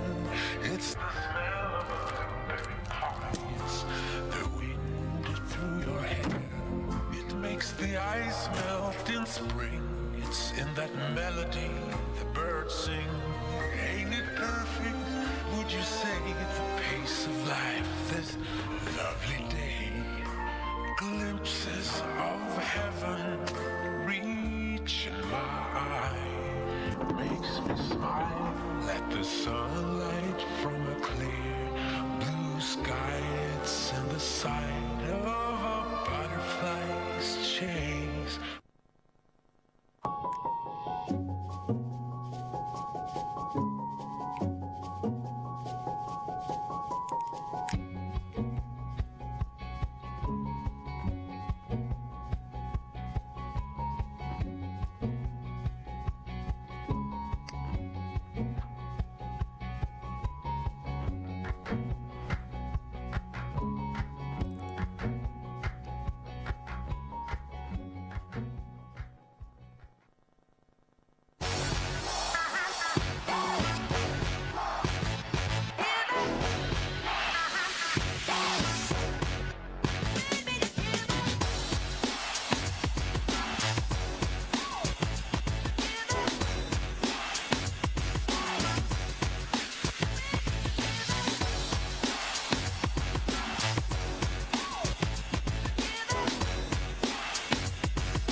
Mein Name ist Nenad Minarovic, ich komme von Zürich und betreibe in Zürich das Restaurant Neue Taverne und Bauernschenke mit meinem Partner Valentin Diem und bin stolzer Markenbotschafter von Planted. Weißt du, Dino, ich benutze immer die. Planted Chicken eigentlich am besten. Für mich persönlich jetzt. Das Pool finde ich noch gut. Auf Tortilla drauf, als Taco. Oder auch in einer Rolle drin, weil es halt so ein bisschen eher faseriger ist. Man kann es viel besser einrollen, als wenn man die Chunks hat. Chunks finde ich jetzt sicher für die Spiessli, die man nachher irgendwie auf dem Grill machen kann. Oder auch einfach ein Geschnetzelt, so wie das Zürich-Geschnetzelt oder Curry-Geschnetzelt, das man nachher in einer Soße drin hat, ein bisschen größere Stückchen. Ich finde, wenn man es anbraten tut, dann kommt die Konsistenz, die Textur einfach noch viel, viel besser zur Geltung. Aussen ist es crispy, innen ist es so ein bisschen weich, das Faserige kommt dann auch viel besser zur Geltung. Aber es ist so vielfältig einsetzbar, also ob jetzt grillieren, braten oder wie vorher, wo wir es auch im Rezept gemacht haben, kurz frittieren und nachher mit einer Soße noch mal richtig schön saftig machen. Es ist so, für mich ist es ein limitless Produkt.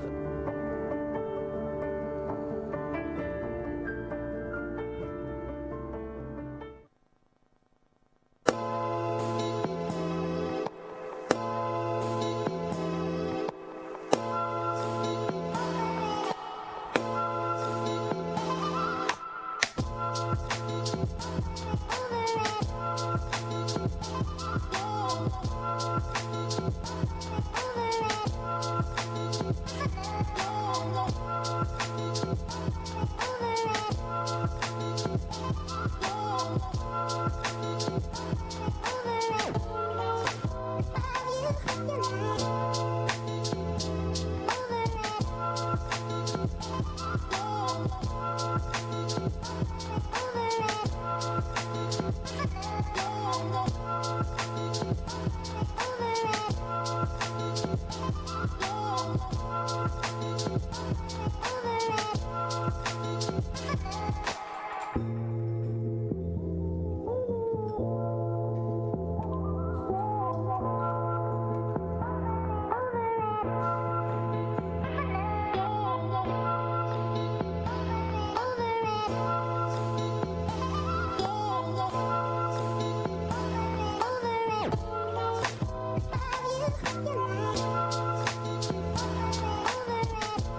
sweeping in fills the air. It's the smell of berry pie. It's the wind through your hair. It makes the ice melt in spring. It's in that melody the birds sing. Ain't it perfect? Would you say the pace of life this lovely day?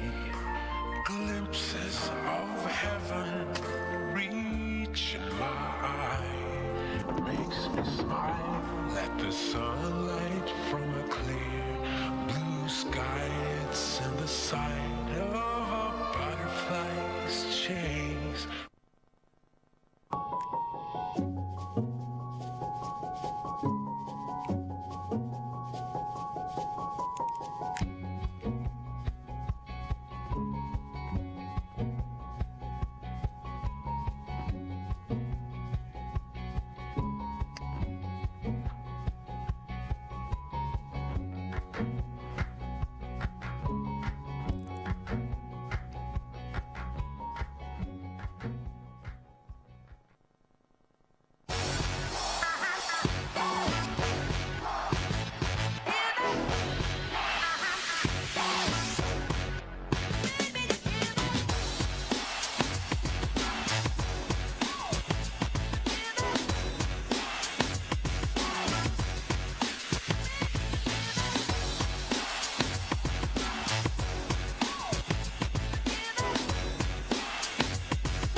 Mein Name ist Nenad Minarovic, ich komme von Zürich und betreibe in Zürich das Restaurant Neue Taverne und Bauernschenke mit meinem Partner Valentin Diem und bin stolzer Markenbotschafter von Planted.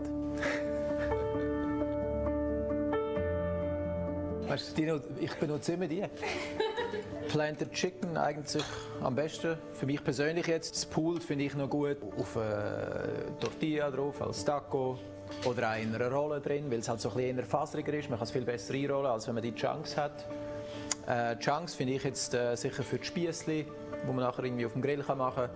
Oder auch einfach ein Geschnetzelt, so wie das Zürich-Geschnetzelt oder Curry-Geschnetzelt, das man nachher in einer Soße drin hat, ein bisschen grössere Stückchen. Ich finde, wenn man es anbraten tut, dann kommt die Konsistenz, die Textur einfach noch viel, viel besser zur Geltung. Aussen ist es crispy, innen ist es so ein bisschen weich, das Faserige kommt dann auch viel besser zur Geltung. Aber es ist so vielfältig einsetzbar, also ob jetzt grillieren, braten oder wie vorher, wo wir es auch im Rezept gemacht haben, kurz frittieren und nachher mit einer Soße noch mal richtig schön saftig machen. Es ist so, für mich ist es ein limitless Produkt.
my name is Catherine Bischoff, Chief Relationship Officer at Factory Berlin, one of the largest innovation ecosystems in Europe with over 3,000 members from the tech and creative startup scene as well as corporate industries. Hey, I'm Lucas Neuss. I'm the co-founder of KitchenTown Berlin, an innovation platform and makerspace for food and food tech startups. We're excited to join forces and bring you the first installment of the Next Bite Show, a unique online experience streaming from the heart of Factory Berlin Görlitzer Park. We're bringing together the most ambitious entrepreneurial minds from the global food tech community. The Next Bite Show opens doors for collaborative efforts and discussions on the latest trends in the food and beverage industry.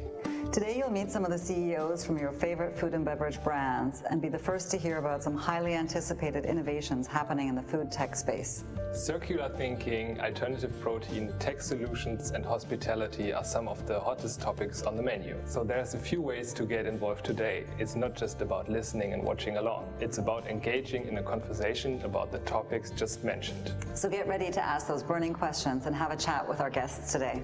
Thank you for joining us, and if you want to find out more about Factory Berlin and KitchenTown and what we're up to, follow the links in the stream description.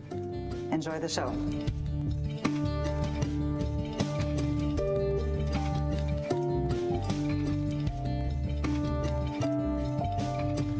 Good evening, everyone from Factory Berlin. To our online viewers who are back after the break, welcome back.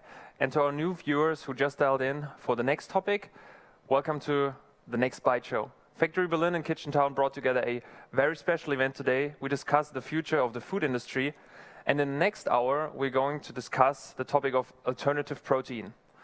In order to make this as interactive as possible for everyone of you online, because you cannot be here with us, we have two different formats of making this a cool experience for you next to only listening to our discussion. So one thing is, we will have a live poll, and you can go to sly.do at half the discussion and take part in the live poll. So we will introduce that again. And second, we will have a live Q&A where you can either post your questions or you can join our discussion in a Zoom meeting room live. So if you want to, you can also do that. So let's kick our next round off here. Alternative protein. And our first guest I want to invite to our panel is Fabio Ziemsen, the Managing Director of Annex Food. Welcome. You see, that's the applause thing I was talking about. Yes, Hi. hey. Good to have you here. Thank you very much. Hey. Welcome to Factory Berlin. How are you? Yeah, fine. Thank you very much. Yeah? Yeah. So, did you come from Düsseldorf today, or were you already in Berlin? No, I came just in from Düsseldorf because I have some arrangements here in Berlin for today and for tomorrow. All right. And so I just landed. Yes. You landed? Yeah. Oh, you took the airplane. Yes. How was it? Yeah, it was strange, but since I was traveling in the past weeks, a couple of times with the plane, I get used to it. So it's not that it's a new normal, I would say. Yeah, a new normal. Yeah. All right. So maybe you could introduce your work, your background a little bit. That would be great for us. Yes, of course. So. I'm working in the whole food tech and startup food ecosystem since 10 years now, so this is quite a while.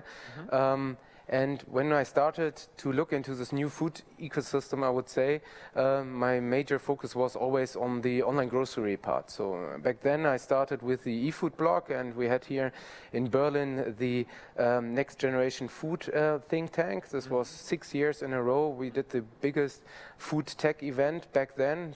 For 2 years or 2 years ago, we had the last session. There was always pitches there. We introduced also some really great companies at this event, and this was always a very, very big get-together. But during that time, I also developed that when we're talking about the digitalization of food, it's not only about the distribution channels, it's about the ecosystem itself and the whole food universe, I would say. So tech becomes more and more an essential part in creating new food solutions, in creating new production or products.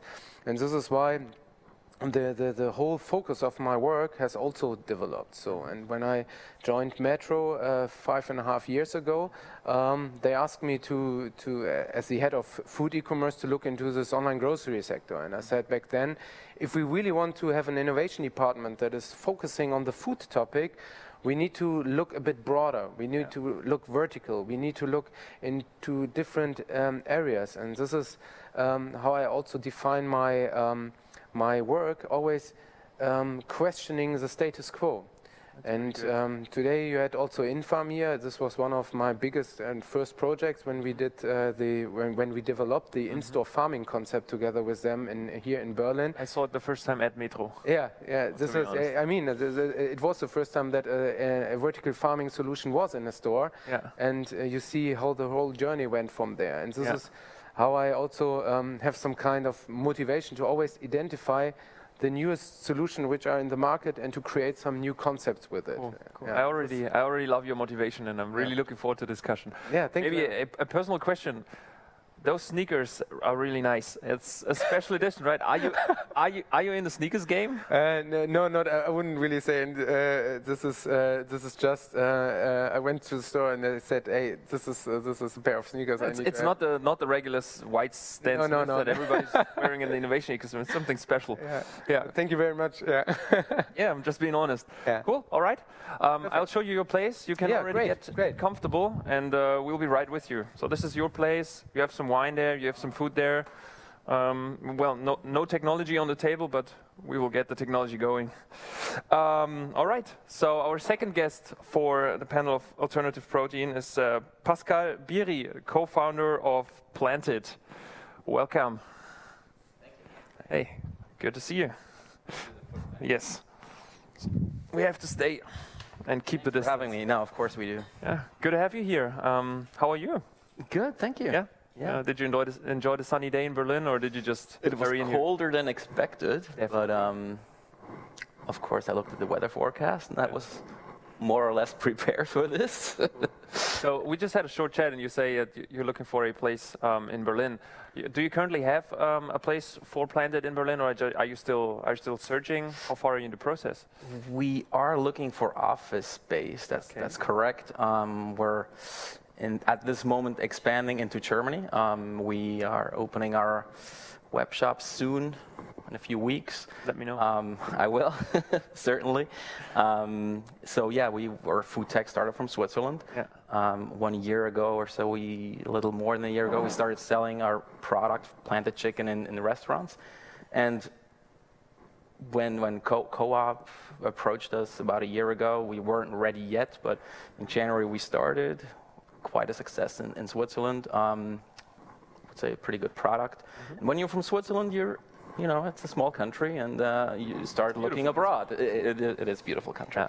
But so yeah, Germany's next, and we're really excited to. So why Berlin? Why Berlin? Why Berlin? Good question.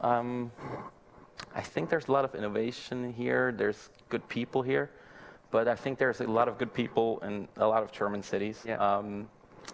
I think you need an HQ a little bit, like a home base, even though that's, Switzerland, because we produce there at the moment. But we want to build a hub for talents here in Berlin, while, of course, being active in the market in the whole country of Germany. Definitely.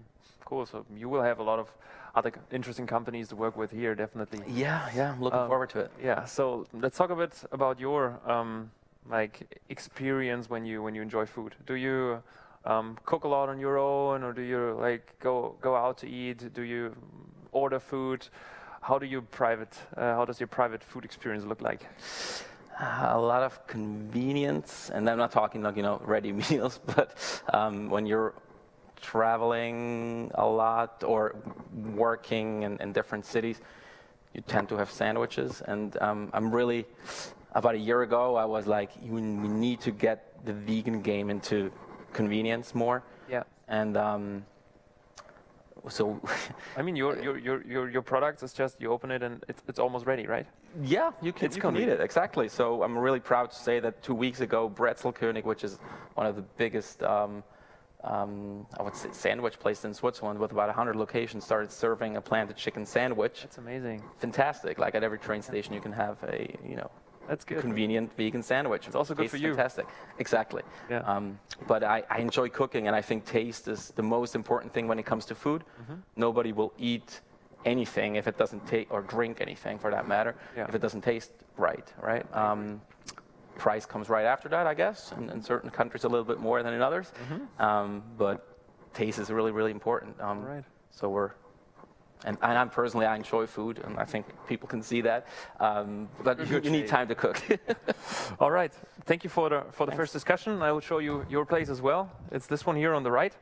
Already you can enjoy. We don't have planted yet on the table, but maybe in the future. We'll have to change that, yeah. Okay. Thanks. All right. So we already have 50% of our guests for this panel. Our next guest is Eva Sommer. She's co-founder and CPO of Piece of Meat. Hi, Eva, and welcome to the show. Hello. Good to see you.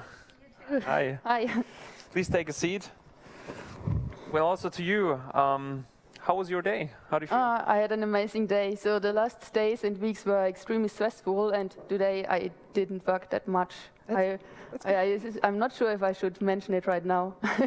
I think this is work, even if you might not. Absolutely, absolutely. Yeah. I think I worked the whole day, but not classical work. That's like good. Not research in a lab. Yeah, but that's good. I mean, talking about a lab, as a certified scientist, do you find yourself thinking from a different perspective to like business matters compared to classic business people? I think so. I'm not very business focused. I'm really glad that I have my co-founders because they always bring me back and they're extremely business focused, so we are a great team. But I think the mixture between scientific background, also maybe ideologically driven, and business is a really nice connection, and this. I mean, that's what we read and hear a lot, that the team of founders has to be a good fit. Exactly. Yeah, so you really love the product and... Absolutely, I'm totally in love with it. I didn't eat meat for the last 20 years. Wow. So I'm vegetarian since I'm 10 and vegan since I'm 15. But I started to eat meat again like 2 years ago when I started to work in the cultured meat sector. Okay, so is this the only kind of meat you eat?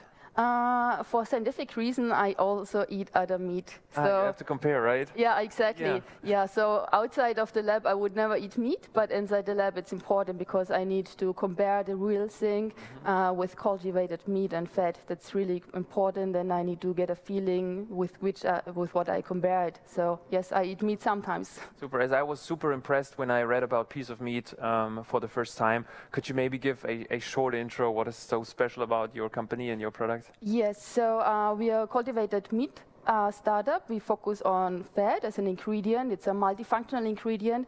It makes the product, it gives a better texture and a better flavor. So we want to use our fat to add it to plant-based products to make them juicy and give them really the flavor of meat.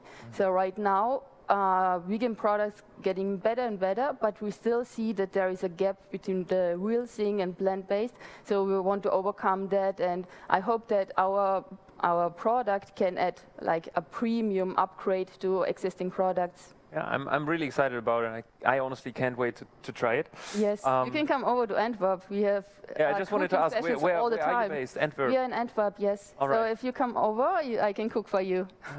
That's a good deal. So did you come here just for the event, or did you have also other? No, I just came for the event. Wow. But it's really great because I didn't have any event for the last 4 or 5 months. Yeah, that's what you texted on LinkedIn. You said finally. Exactly. Yeah. I was so lonely. So I have my team, but I never meet people. So I'm really happy to be here. Yeah, cool. So you're welcome.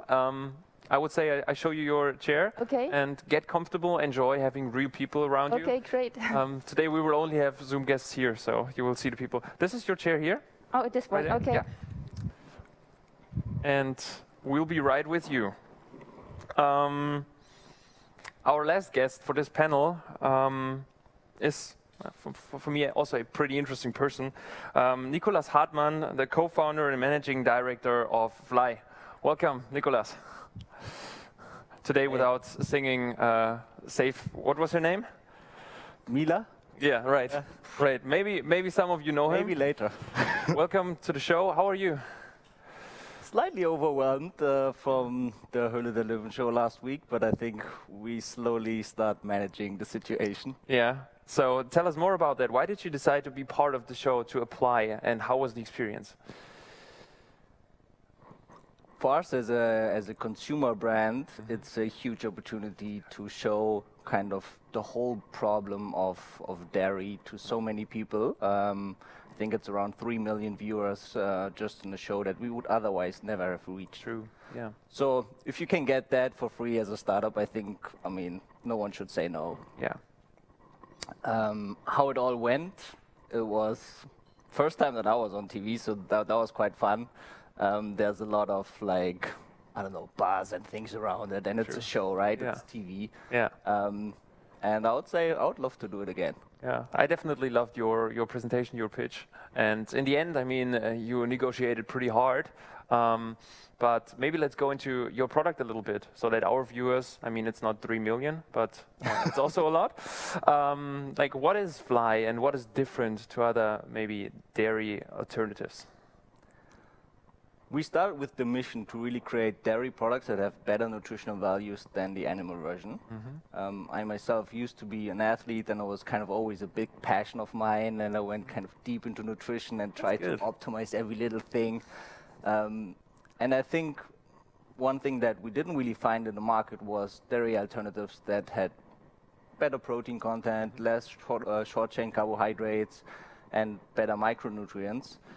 And taste. And taste. Can't forget the taste. Yeah. And I can tell you that we had about 2.5 years of development. And in the beginning, it wasn't always fun to taste our products. Okay. I think that has changed, but everyone can, of course, judge themselves. But yeah. Cool. Thank you for the short intro. What about you personally? You said you were really deep into sport, but you still look like you're still deep into sport. What do you do? Well, I try. I used to play basketball in the youth national team, and it was a big passion of mine. I was always a big Dirk Nowitzki fan and thought that I could be the next Dirk Nowitzki. Also making advertisement for Deka. Yeah. And also, finally I realized that I wasn't 2.20 m, and I couldn't shoot as well as he did, so probably good that I didn't make it. Yeah. You should have had more milk when you were young. Maybe. No, just kidding. Calcium. Just kidding. Okay, and right now, still basketball, or what's your... No, now I'm doing a mix of CrossFit and yoga. So I had a pretty bad injury, and after that I became a yoga teacher and kind of went away from the kind of hard sport side. But I still kind of, love a good workout. Where do you do CrossFit in Berlin? Spree CrossFit. It's around the corner of my apartment. Oh, you should I'm part of Evope. Yeah, so you're the competition. I see. All right. Thank you for the first discussion. I would say we join the others and start our discussion on alternative proteins. Cool. So this is your place. We have some vegan options. We have some not piece of meat option. Maybe for next show we can already have piece of meat instead of real meat. Yeah, I think as of next year it should be available from several companies. Yeah? So some companies might go through a novel food process, and all right. I hope that they can already offer something, but it looks good. That sounds amazing. So once again, thanks for being here, and also to our viewers, thanks for being online, because every panel is just something interesting when somebody watches it. So let's dive into a first question. I would like to call it "The Hype is Real." Some weeks ago on LinkedIn, I read that Rügenwalder Mühle, for the first time ever, they had more revenue coming from their non-meat products than from their meat products. And the industry is kind of hot right now. And first question to you, Nicolas, why did you choose to go into a market which is already pretty competitive with big players like Alpro and then Oatly, which has grown a lot? Why did you choose to go into that market as well? Yeah, we always get that question. Oh, there's so many milk alternatives. Why did you do another milk alternative? Yeah. And I think if you look at a market of that size, so we're talking multiple billion-dollar market that is going through such a big societal change, right? Because in the end, cow milk is still the main thing, and it's still huge and plant-based alternatives are still the tiny element. So if it's such a huge change, then of course it's going to be competitive. If not, then something would be wrong. But we think that still there's a lot of space to innovate and to accelerate this transition, and that's what we signed up for. Maybe Fabi, for you, with your vertical perspective, what is your thought on those competitive markets? Yeah, if we are talking about this alternative food universe, I want to call it, because we have now alternatives in every sector, diversity is the key. And this is something I absolutely believe in, because we are not talking here about another milk brand, let's say it like this. We are talking about different ingredients, different feelings, different messages, and different brands. And these brands, they have all, I would say, their community and their fan base, etc. And in the sector is just about to be built. And like Nicolas said, we are just at the beginning on really revolutionizing the whole market. There will be a lot of more topics and categories to tackle. I think it's not the right approach to be aware or to be afraid of the competition that is already there, but more to see the opportunities. And as I said, the future of food is diverse, and there are a lot of opportunities, and this is why I think, I absolutely agree with Nicolas, that you should enter into this market, and there will be step by step, every category that we see now will be developed to an alternative 2.0 version. Super interesting. Talking about being competitive, of course, alternative protein and meat, this is like the biggest contrary. And coming from Bavaria, a good barbecue is always like a lot of meat. Eva, what do you think is your path with having like animal products in your product the better way to reach the mainstream? And then, of course, pure planted food. What do you guys think? First, Eva, maybe you. Is it the better path, or why did you choose this one? So we focus on cultivated fat for the good reason that it's much easier to produce than a full steak, for instance. And I believe that, so the whole sector, the whole cultivated meat sector lives from private investments. And we believe that when we focus on steak, then the way to the market would be too long. And in some point, this sector will just die. So that was basically the decision why we say, okay, we focus on cultivated fat. It's much easier. We do not need a structure. We just grow the cells in suspension. And for that reason, we will be much faster at the market. And also the product is still very expensive. So it's not feasible for now to have a 100% cultivated meat product. So I believe that a hybrid between plant-based and cultivated fat, for instance, is the way to go for now. What do you think about this? Do you think that people in the long term can really focus on only plant-based, and can it be as juicy? Can it give the same feeling of food? I think we have to try it because, well, first of all, what you guys' point, diversity, that's really important. We're not going to, from one day to another, stop eating animals and then start eating only soy or only pea, but I think it's important to have a diversified portfolio, whether that's in drink or in milk drinks or plant-based milk or in meat. I think it's really important that we create these products that let the consumer choose what the source of the protein is. Yeah. And then what you said, the barbecue in Bavaria, it's not only in Bavaria, it's in many parts of the world that meat or animals are on the grill. And the reason why you have to recreate meat is to close the gap there, the culture gap between the person who always had an animal on the grill and now maybe wants to do something more sustainable, and you do that by having a more sustainable and hopefully better tasting option. Obviously, there's different possibilities to get to that best taste. You can do that by recreating the fat in a biocell.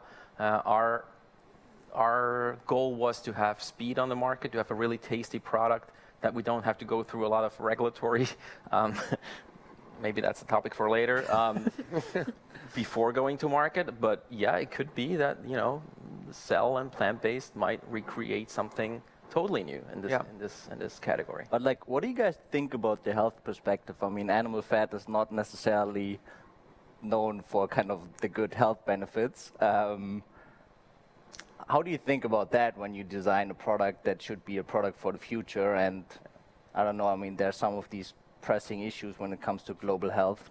How do you guys think about that?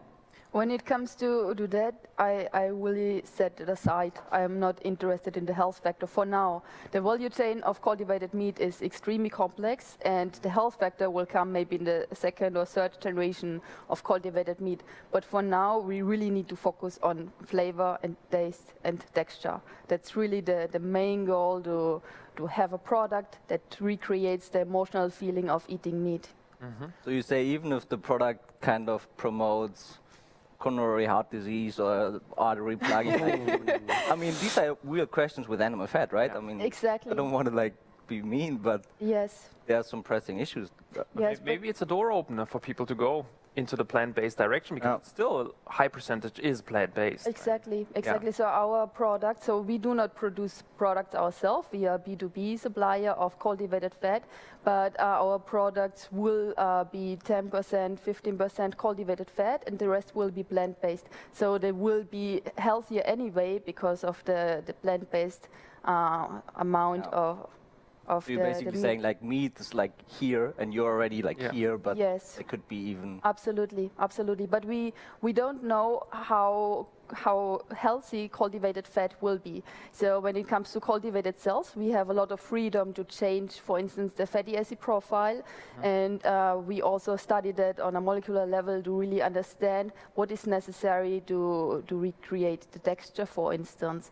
And this needs to be studied, and we don't know yet how far we can go. Very interesting, thank you. Just a short interruption for our online viewers. We have prepared the live poll. So once again, to our viewers, please go to slide.do or go to the link in the YouTube description and use the password nextbite, so tall N and tall B, nextbite. And then the question is, which product from our speakers that have a product, in this case, at the table would you like to try most? Is it planted vegan chicken, or maybe let's also say the vegan chicken sandwich? Is it fly, the vegan milk in a protein shake or a nice flat white? Or is it piece of meat, cultured meat, that can be as juicy as real meat because it has animal fat in there? So this is our live poll. We will get back to the second part of the discussion now, and then in the end we will come back to the results. So anything to add to that discussion, maybe from you, Fabio? Yeah? Yes. Because if I mentioned one really important point, and this is the economical aspect in this cultivated meat sector. But besides this, I see also the use case as a sector. And if we are looking, and this is a huge opportunity for the whole cultivated meat sector, because the human being is not changing its habits so easily. And of course, we have now a big movement in the market. But if we are looking at the normal use cases which we are seeing in restaurants and the whole food service delivery part, it's still difficult to really take the solution one-to-one and use it in the same way. And I think here it can be really the big disruptor if we have the cultivated products in place, because it really changes the whole dynamic, and then we have really a totally different aspect to the whole topic. And then I think we are also on a scalability level that makes it easy. So you have always to look at different points. Texture-wise, taste-wise, etc. I'm totally with the plant-based topics in every angle, but I see always the discussion between why is it necessary to have cultivated meat products in place if we have so good plant-based products in place, like the one yesterday. I tasted version 92 of a plant-based burger, and really good versions also of minced meat and gyros, etc., and also the newest version of the Beyond Meat products. And I must say, I cannot really imagine that it's going a bit further, but this is really the next game changer, I would say, if we have this product in place, because then we go really to the I wouldn't say the ground floor of food products, but then we can also go in the huge scalable production with a good price point. Yeah, talking about Beyond Meat, especially the Beyond Sausage, I think if you put that in a pan, it really sizzles like a real sausage. It gives you the same experience. Question to you, to Planted. I checked your nutritional information. I was honestly super impressed because I think it was 27 grams of protein, somewhat between 2 and 3 grams of fat, and like 1 or 2 grams of carbs. This is like better than like beef, like lean beef, better than chicken breast. And then also in your case, you really increased the amount of protein. First question, how did you get to these nutritional facts? Because other plant-based protein alternatives are high in fat or high in carbs plus a little bit of protein. How did you make that happen? I think that's where science comes into play. We're a spin-off from ETH, which is a university in Zurich. Pretty good one, but maybe people don't know it here. I'm not sure. Either way, we pride ourselves in doing the science right and then recreating a product that is at least as good as the animal pendant to the product that we're making. So yeah, the chicken, it was important to us that it has at least the same amount of protein. And then yeah, chicken has a little fat, but not so much, and we recreated it. Now the newest product that we launched 2 weeks ago, a doner kebab, you know, a full stack, 5-10 kilos. Real? Yeah, That's cool. It's in 20 kebab places in Switzerland already. Fantastic product, and it has 17 grams of fat in it, which, you know, compared to the animal version of it, is a little less fat. But we figured it's important. I mean, it's not that healthy, I know, but doner kebab is never going to be the most healthiest thing ever. But I think it comes down to taste, right? You crave that fat in that kebab, and it adds. What kind of fat is it? Do you focus on having like healthy fat sources, or do you just care? Of course, it's plant-based. Yeah. And when we create a product at Planted, we pride ourselves at using only natural and as little ingredients as possible. The chicken we make with 4 ingredients only. For the fat in the kebab, we used an emulsion that's made from plant-based sources, obviously. And it doesn't melt away that easily, but it stays on the kebab to heat up, get crispy, and add to that flavor that you need. Yeah, yeah. Nicolas, maybe another question to you. I mean, you're vegan for a longer time now, right? And we just talked about this health issues. How do you see also when people say, okay, you have to eat some animal products because of like vitamin B or some issues like that? How do you see this situation? Oh, I always say it's bullshit. I mean, every form of diet has like nutrients that are more kind of at risk and are less at risk. And I think any study that you look at shows that, right? And then you have to see how do you work with these nutrients. And also like a vegan diet or like a whole foods plant-based diet has nutrients that are, you know, could be critical nutrients, and then you have to think about how you get them. And I think like we're a strong believer that any food company should have kind of health also somewhere as part of the development. And I think that went completely wrong when we look at the big food companies these days, where health plays a very little role in the development process. And I think once you go into that round and look at where do other, let's say, like, you know, in meat products, the vitamin B12 comes from and so on, well, it's mostly supplemented animal feed. So it's really kind of a funny way of people saying, like, oh, I don't want like a plant milk to have that and that. Yeah. But like, I should eat meat because the food that the animals eat have it injected. It's a little bit, I think, wrong. Right. Fabio, maybe from a strategic perspective, how do you see also startups from your accelerator view? Are startups in the food industry like plant-based who succeed right now, or are there also companies in different fields that are currently developing pretty good?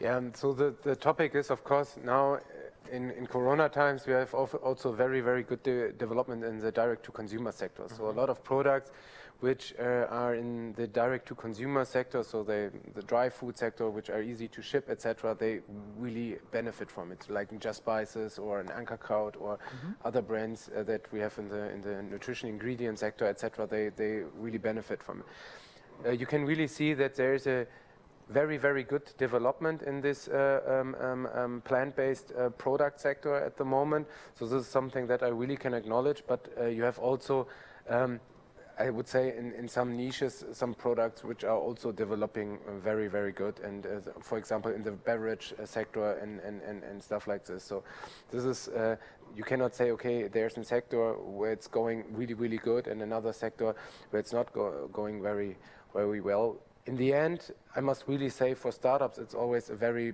brand-driven game. And when Nicolas described his presentation at the Höhle der Löwen, and this is something which is really accelerating, because if you are a young startup, you need to really have a lot of attention in the market, because otherwise it's really, really difficult. Yeah. Because if you are in the store, and as I said, the consumer is a habit-driven person who goes to the floor, and if he knows the brand, he buys the brand. It's sometimes that easy. And of course, you can have beautiful shelves, yeah, where you present the startups.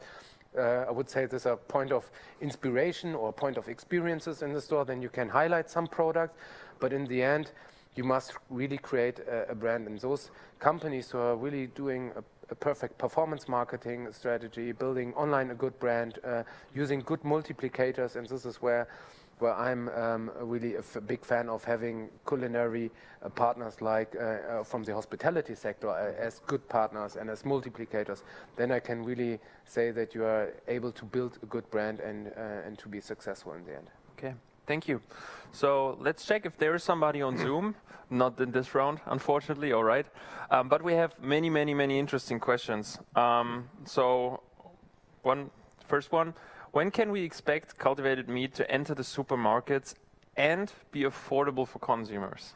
Yeah, that's an interesting question. I think with hybrid products, it will be a bit faster that it's really affordable.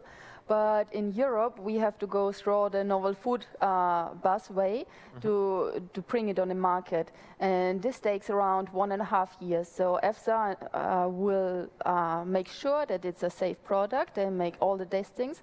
So we will submit our first product to novel food next year in autumn, or maybe beginning 2022. And then it will take 1.5 years, and then they will decide if it is safe or not. But in other countries, like in special economic zones such as Singapore, like the SFA in Singapore, it's a quite new agency, but it will only take 3 months. So it could be that as of next year, there will be products in Singapore, for instance. So that's really feasible. Okay. Actually. Are you close to market entry? I hope so, yes. Very cool. And we also heard that planted in Germany, it's also the wait is not long anymore, right? For Germany, not. No, for Singapore, it will be a little further. Maybe you can partner up. I don't know. Think about it. Yeah, I think Singapore really loves vegan products. Yeah. We did with one of our sales lines in Singapore the start for the Impossible Meat Burger, and this was also, and now we are also in contact with some other companies where we want to start it. So, and of course it's a very geopolitical question in Singapore that cultivated meat is one of the future areas they want to focus on. Yeah, in Singapore they don't have any livestock, so they really welcome cultivated meat companies. Yeah. That's a good thing. I think as a brand, it's just really important not to go all over the place. I mean, yeah, we're in such a hot sector. You could ship a pallet anywhere on this planet, and somebody would pay you for it. Yeah. But don't do it. I mean, focus on markets, do them right, get the consumers to know your brand and know why you're doing what you're doing. Yeah. Because otherwise, I think you're irrelevant in 5 years. Yeah.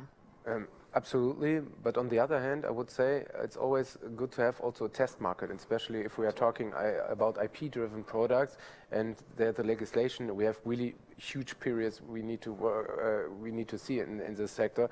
So I would always say, because I see at the moment some kind, I wouldn't say rat race between all the cultivated meat companies, but I'm also in fear that there will be a product in the market which is not meeting the customer expectation and is destroying the market. And so we need to have some markets where we can really see that the product are developing and then they enter into the markets. And then I totally agree with you. We need to have a good go-to-market strategy. But absolutely. At that point, I would say test markets like Singapore are really very, very helpful. Cool. Thank you. We have another product-related question to you, Nicolas. Why did you decide to use pea protein to produce your milk? What does make it special among other types of plant proteins? So in the development, we always said we are protein agnostic, so we try all kind of plant proteins. We pretty quickly decided it should be a plant protein, not a whole plant like oats, for example, or a soybean or something like that, because we wanted to have better nutritional values. And then pea protein actually just came out to be a pretty good source based on a couple of reasons. So first was we can get it locally, and it's a pretty efficient protein deliverer. So it requires very little CO2 in growing, which also leads to the fact that it's pretty cheap to grow. I mean, it's not very cheap like soy, but like it's still relatively cheap compared to, I don't know, we tried poppy seed protein, which it was not really feasible, right? And then lastly, like taste-wise, we found a way how we can process it so that it's as neutral as we try to make it. And that's of course then really key to get consumer acceptance. Okay, maybe one final question in the round. You have some kind of different pricing strategies. Where will your price points be in the markets? I mean, you are already in the market, so maybe you start and then we go to the future markets for Germany. So I guess for my big vision, there are only really two strategies you can go for. Strategy A is you make a product that is more expensive than the animal product, and it's a cool product. It should be a superior product. And strategy B is you underprice the animal version at some point, which should be easily possible because you're not using the middleman as an animal, as an inefficient source. We chose the strategy which I guess most startups choose, is having a premium product, as we think our product is better than the animal version. And we need that extra kind of margin for small volumes, for R&D, and to build the brand. What about planted? Well, we're from Switzerland, so price point is a little high, which was good for us to start out with. But our way is clearly from A to B. So we have to start at a higher price point because raw material is higher. We have technology that is more expensive. But our goal is to, in the end, be cheaper than animal products. But maybe one really important thing, at least from my perspective, I hope you all agree, we're finding an industry, or we're in the same market with an industry that has been growing for 200-300 years. Butchers know exactly what part of an animal, taste in what way, have to be cooked in what way, and they have politically a lot of power. Soy gets into Europe for free. Rainforest being cut down to feed pigs and cows all over Europe. And they're being subsidized by the government to grow them.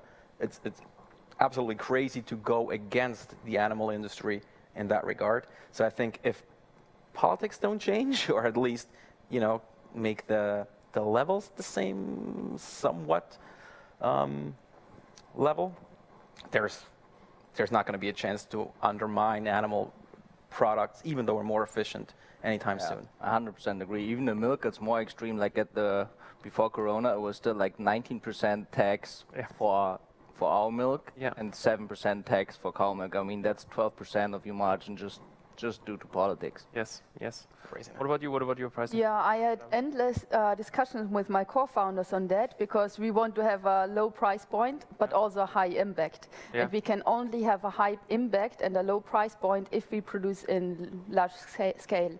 So our goal is to produce 100,000 tons of cultivated fat per year by 2029. And we want to sell our fat to a price of around 5.5 euros per kilo. This is estimated the same price as for coconut fat, and this will add around 17 cents per patty. So I hope that we can go there maybe a bit sooner to really have a high impact. Otherwise, big companies won't buy it. Yeah, definitely. Thank you. So we have our results from the live poll.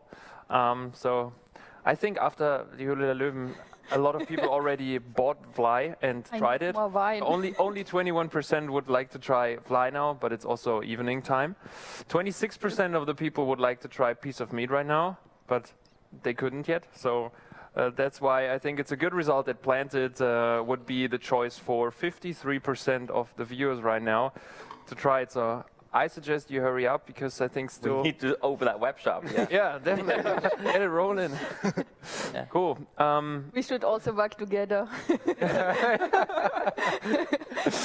Very well. You can have this discussion in our cafe now because our time, unfortunately, is already over. Once again, thank you for coming. Thanks for being our guest, and thank you for the great discussion. To our viewers, also, thank you for being part of this panel. We will be back in 15 minutes. Until then, enjoy the advertisement, maybe get your personal dinner. I think after this panel, it's most likely vegan. But yeah, see you later, and thanks for joining. Thank you. Thank you. Thank you very much. Thank you. Thanks, guys.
A scent of happiness sweeping in fills the air. It's the smell of a berry pie. It's the wind through your hair. It makes the ice melt in spring.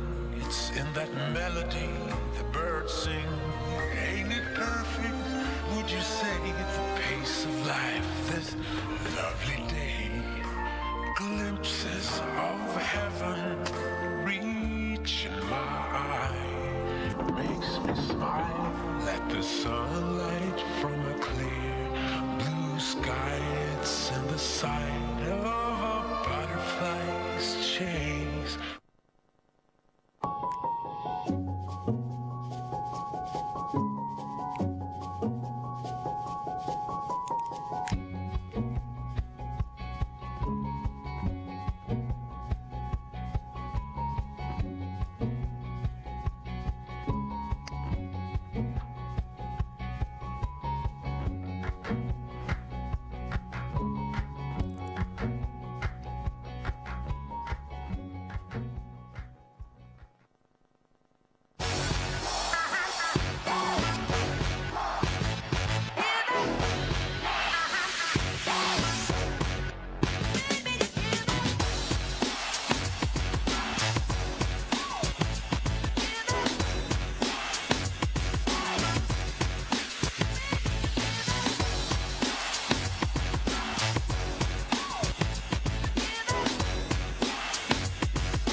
Mein Name ist Nenad Ninarovic, ich komme von Zürich und betreibe in Zürich das Restaurant Neue Taverne und Bauernschenke mit meinem Partner Valentin Diem und bin stolzer Markenbotschafter von Planted. Weißt du, ich benutze immer die.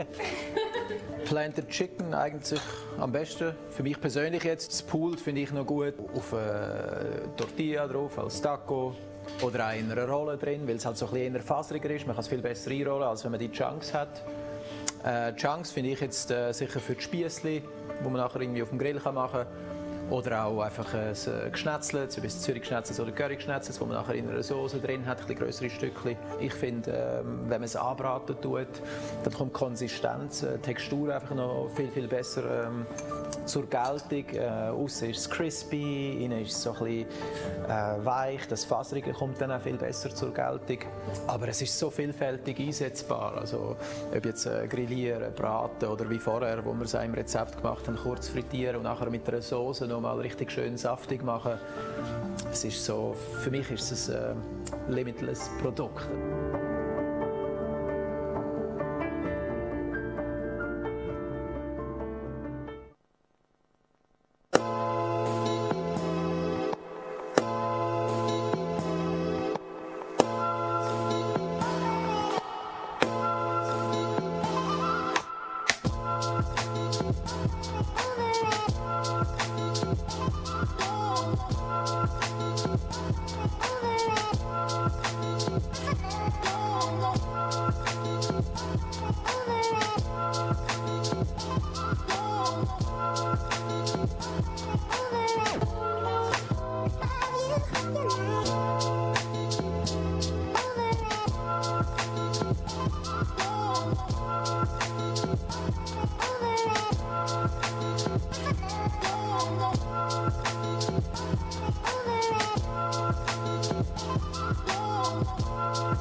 A scent of happiness sweeping in fills the air.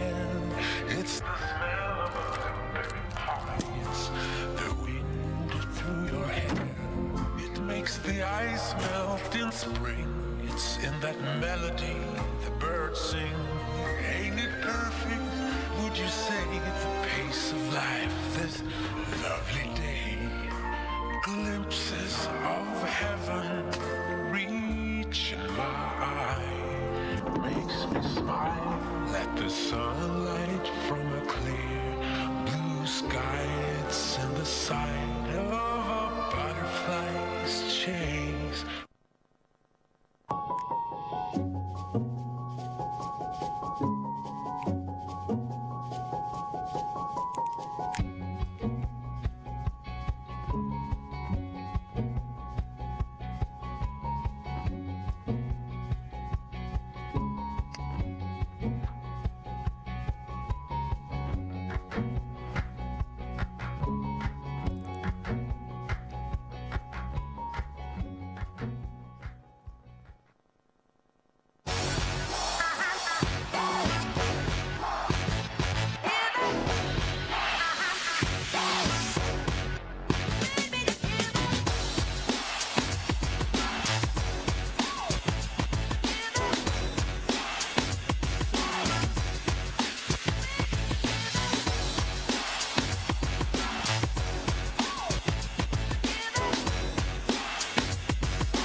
Mein Name ist Nenad Ninarovic, ich komme von Zürich und betreibe in Zürich das Restaurant Neue Taverne und Bauernschenke mit meinem Partner Valentin Diem und bin stolzer Markenbotschafter von Planted.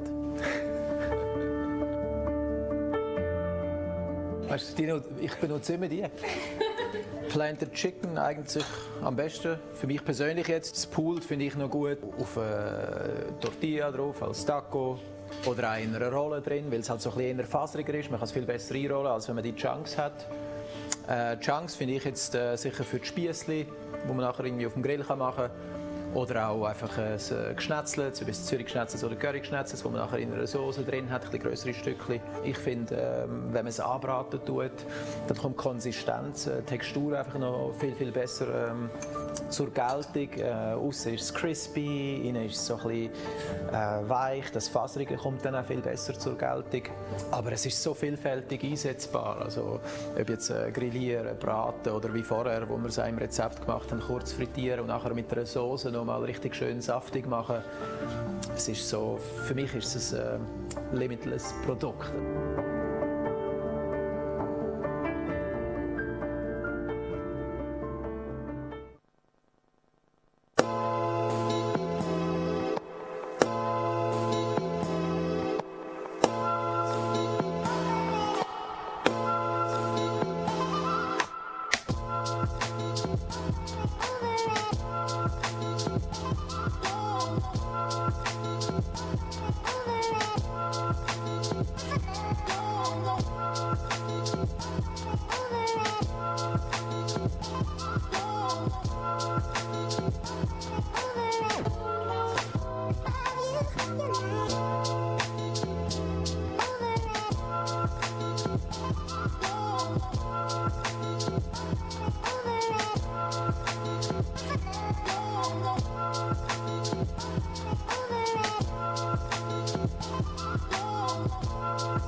my name is Catherine Bischoff, Chief Relationship Officer at Factory Berlin, one of the largest innovation ecosystems in Europe with over 3,000 members from the tech and creative startup scene as well as corporate industries.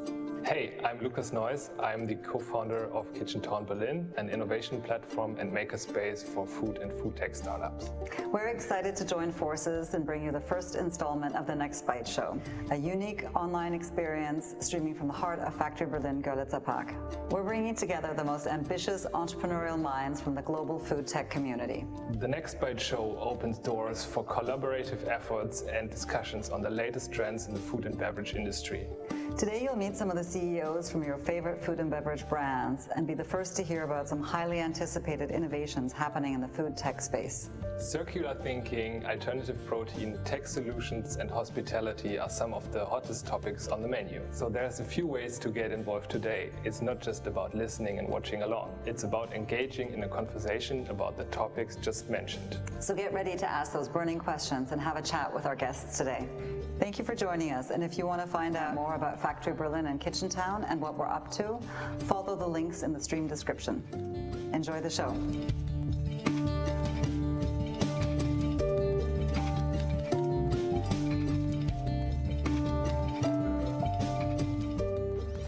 Good evening from Factory Berlin.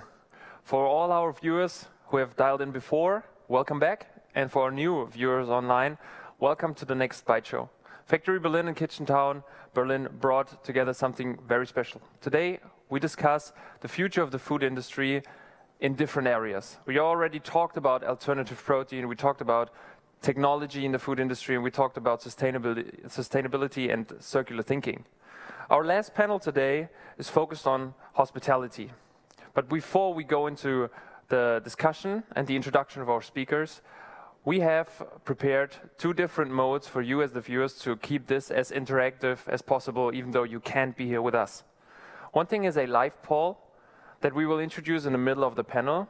For that, you just have to go to slide.do and use the password NEXTBITE with a tall N, a tall B.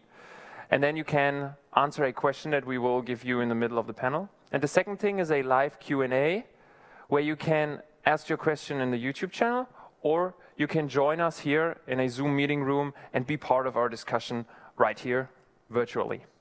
So let's start with our last panel of the day. And for that, I want to welcome our first guest, Christian Hammerle. He was with Data Kitchen, and now let's call you a food tech futurist, right? Hey, Philip. Good to have you here. Hi. Please take a seat. Well, how are you? How was your day?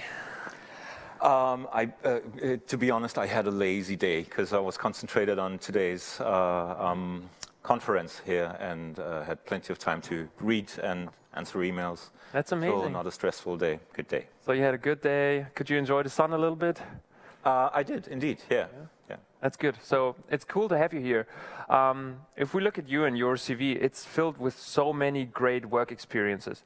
So if you look back, is there anything that you would have done differently than how you did it?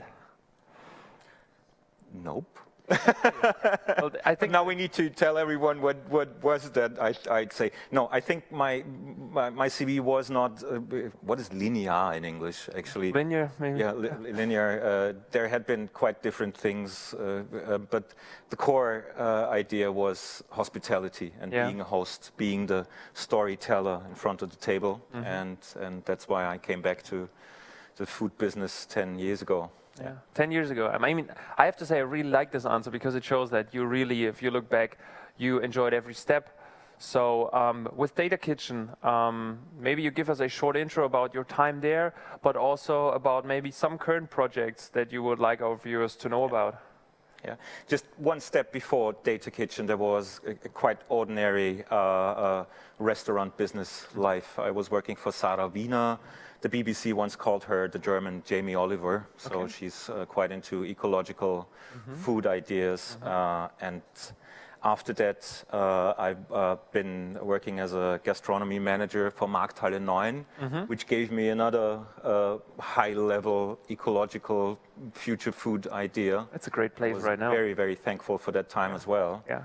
And then suddenly Heinz Gindulis and SAP, the IT corporate, came up to me and said if I want to do something digitalized in the gastronomy branch. To be honest, I was looking into their face and was asking them if they had lost their mind. Because I thought 4 years ago, digitalization in hospitality branch has no right to be there at all, because it's an interhuman action. It's a quite sensitive business where humans are needed. But your mind changed, right? 180 degrees.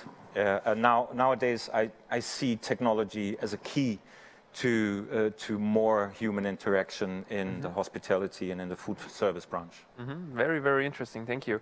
We have another thing here, which is, in my opinion, quite interesting. Is it true that you worked with Niki Lauda before? And what is the most memorable moment you had with him? The most memorable moment was when I was... So it is true. It is true. It is true. It is true. I've been a stewardess, a flight attendant. Okay. That's more than 25 years ago. Oh. But yeah, there was one moment when I was sitting in Mexico, in Cancun, with my crew. And we had a technical problem. Lauda Air doesn't exist anymore, so I'm allowed to talk about that.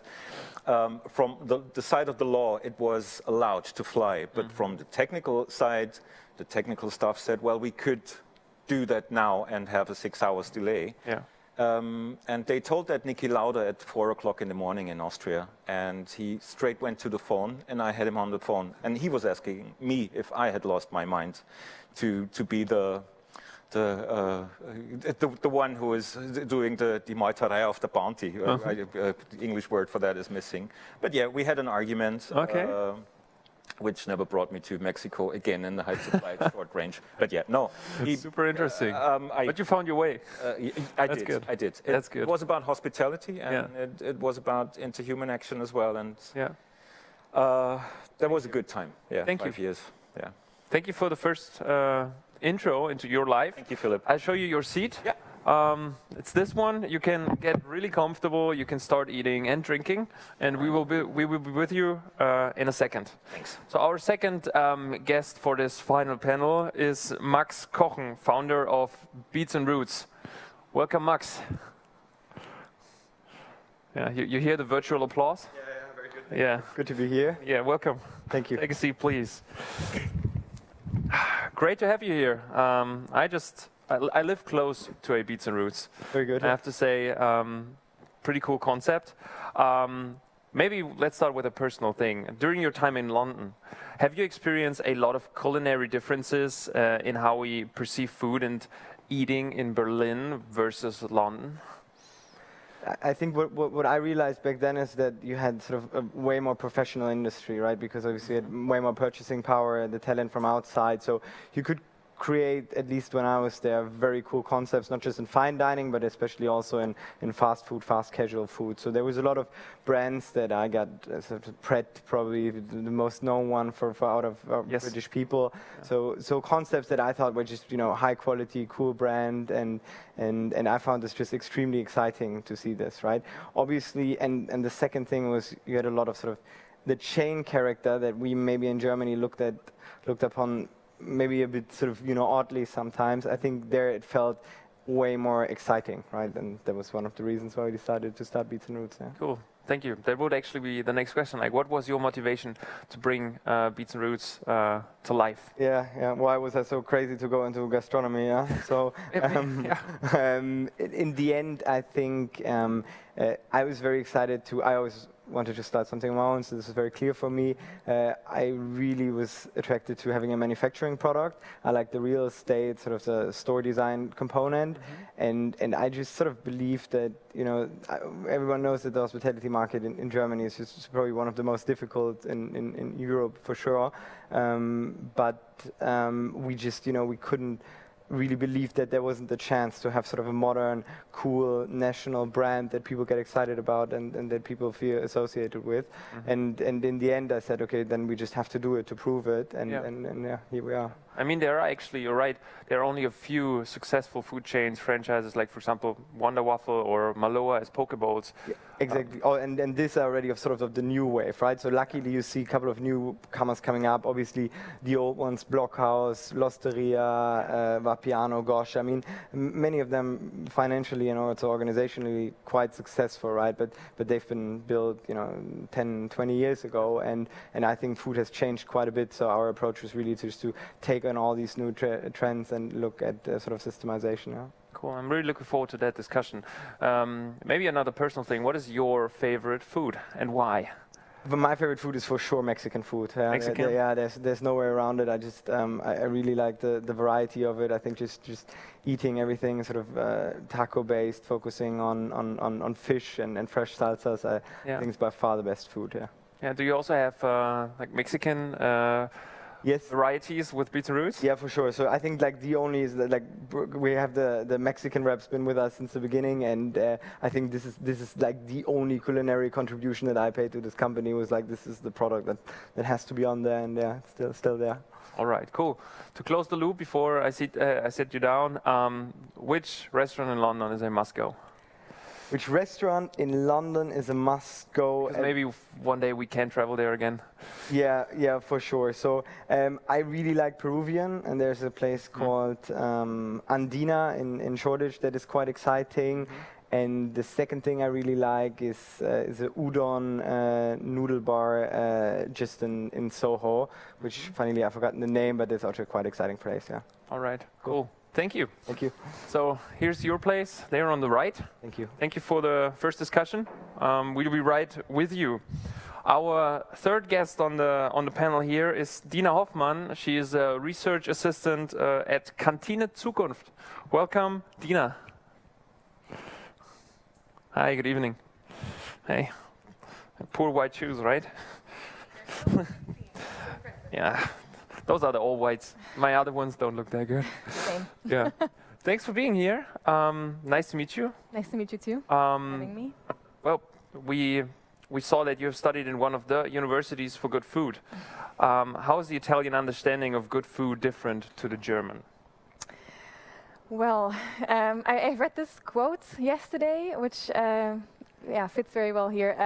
It said that the French, they fetishize food, and the Italians celebrate it. And then when you try to finish that sentence with Germans... The Germans want to have cheap food, maybe? Yeah. It's really hard. It's really hard to say. And if you think about what German food is or what people think of, it's like either Bavarian or Austrian. So I feel like German food culture has a lot of potential. Yeah. And I think a lot of people spoke today that want to fill this void with, a new German cuisine. Yeah, definitely. So when did you come to Berlin? I'm from Berlin. You are from Berlin? I am, cool. a true Berliner. Ur-Berliner. That's exactly. Pretty cool. Is there anything in the culinary world in Berlin that you are missing? It's. I think in other cities, it's already easier to find good food at every corner for an affordable price, and I think that's still missing in Berlin. The food scene has developed here over the years, but I think it's still very focused on certain parts. The good, but also like the good food made from good products that are sustainably grown. True. And that's still it's a very small amount of places that serve food like this. Cool. Thank you for your opinion on that. Maybe give us a short intro about Kantine Zukunft. A small pitch. Kantine Zukunft is a funded project funded by the city of Berlin, and our goal is to develop the quality of the public plates together with the canteen teams of the city towards more fresh, more regional, more organic ingredients, and to also raise the awareness and to have a better image of the people who work in canteens. Yeah, and also who go to canteens. Do you also work together then with big companies? Well, the city-owned companies. Okay. Those are the biggest that we cooperate with right now. Nice. Yeah. Nice. Really interesting. Thank you. I'm looking forward to having the discussion with you in a second. This one here is your place. Thanks. And yeah, one final guess, and then we can start. You can also still start eating and drinking if you want to. Our final guest for this round, our panel on hospitality, is Friederike or Frida Getke. She's the co-founder of Die Gemeinschaft e.V. Welcome, Frida. Hi. Hello, hello. White shoes as well? Yeah, definitely. I mean, that's a Berlin thing, right? Yeah. Yeah? Yeah, you need to be white to be cool here, right? Like That's true. Yeah, white with a little dirt. Yeah, maybe a little neon. I don't have the neon thing yet, but Yeah, maybe that's something for the winter. Cool. Thanks for being here once again. Well, apparently you are a lover of good produced food. Mhm. And why is that? What is your personal experience that led you on this path? Well, I am German and I also studied in Italy, same university as Dina. We're both alumni from that university, and I lived there for 4 years in total. And I experienced there the first time a food culture at all, and I experienced the things that stand behind a produce. For me, you know, wine was something that you drink to get drunk. And first time I went to a wine producer, I realized, wow, there's like a family, there's a generation behind it. There's so much skill, so much knowledge. There's agriculture behind it. So I realized, and I looked at the whole picture, and that's why I just got so passionate about good product and quality and artisanal produce, because they have so many influences on so many aspects of our lives. So that's why I'm cheering for them. Super cool. So was this your motivation to start Die Gemeinschaft e.V.? Or was there another point where you said, I have to do this? Well, Die Gemeinschaft was actually founded by 2 restaurants here in Berlin. Okay. And their motivation was to really support better agriculture and the producers, and thus to get better products into the city, because it wasn't able before. And the motivation for me, is to support good producers, which means farmers, butchers, cheesemakers, whatever you name it, that have exactly this culture behind it, that that have a team, that support their teams, that also have the sustainability aspect, and thus support a better food system in the end. So that's my motivation. Super interesting. Thank you. You said you studied in Italy. Where are you from? Where are you originally? That's a long question. I grew up near Cologne, but I also moved into the south of Germany, to Bavaria and to Baden-Württemberg, and then I moved back to Bonn, and then I went to Italy. So. Okay, and in all those parts, you never really experienced a food culture. Well, as Dina also said, definitely in the south of Germany, it's still much more appreciated and much more validated, celebrated. There's also, even from the city and from politics, there's more money for it. But definitely you can feel the difference to Eastern Germany and to the north of Germany, that we just lack a food culture and we lost it. Yeah. All right. And now, do you live in Berlin, or where do you live? Yes, I live in Berlin now. Okay, what's your favorite restaurant here? Oh no, this is a politically really difficult question for me. I think one of my favorite to go to restaurants is actually Chungking Noodles, where you can get spicy noodles from my friend Ash. So all right, I remember definitely one of my favorites. Yeah. I'll try it. Thank you. Thank you. All right, we're complete. I think we can start our discussion. So you all have wine, water, and some food? Yeah. Perfect. Okay, talking about hospitality and 2020, there's of course one thing, especially when it comes to digitalization, we have to discuss. So COVID-19 disrupted the business model of hospitality, and Max, Beets and Roots, how did you guys react to this shift that people weren't able to come to your restaurant and sit in and get the food they want? Yeah, I mean, so obviously it was also for us a drastic shock, but luckily I think one of the advantages that we had from the beginning onwards was that we had, you know, sort of differentiated our sales channels, right? So we always did delivery, we always had an online channel where people can sort of pre-order to pick up in the restaurant, and we had the logistics and sort of the production set up to, you know, provide sort of a very good takeaway and out-of-house service. So this really helped us obviously to mitigate the effects, and I believe that will continue to grow. What we had to do, what we never wanted to do, was we started to deliver ourselves. So we now have own drivers who deliver to end customers. Did that start during COVID? Yes, so we were always big in the B2B business, so we would always deliver to companies, but you have sort of average order values of 300 euros, and it's a very profitable vertical to be in. But our B2C business, it's a last mile logistic business. Nothing, we have enough sort of stress to scale our restaurant business. Nothing that we wanted to be associated with and left with the platforms.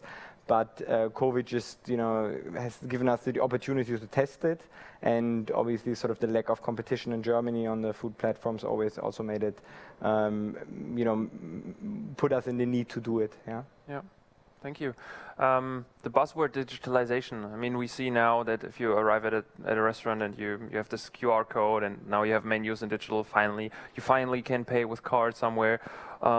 Christian, what do you think? What will stay after COVID, and what will maybe go away again? What's your thought on this? Unfortunately, what will go away, that won't sound good to a few of us in the branch, are those businesses who haven't been working well before the pandemic. So I'd say every fourth or fifth business in the food service branch will be somehow deleted after that pandemic, which is a very sad thing, obviously, for cultural communities. For example, when your most loving restaurant won't be there anymore. So we will miss here and there the glue of society, the restaurant, which we love, because hospitality branch indeed was hit harder than most other branches. So which are the ones that will survive? Omni-channel restaurants, for example, as Max is one of those omni-channel restaurants where it's not only in-house food but also delivery, Vertriebsstränge. Gee, my English sometimes is not the best, but sales channels. Sales channels. Thank you. Yeah, no problem. That will last, and what will last as well is that the more touchless we get, the more heartful we need to be. And my little claim always is that digitalization can be a key to that. As the digitalized restaurant we did at the Data Kitchen is based on a prepay and pre-ordering system, which gave us the chance, on the one hand, to delete service staff members, but to implement hosts again. So there was more human interaction. So the key will be more into human action, and into human action always is quite expensive, as we all know.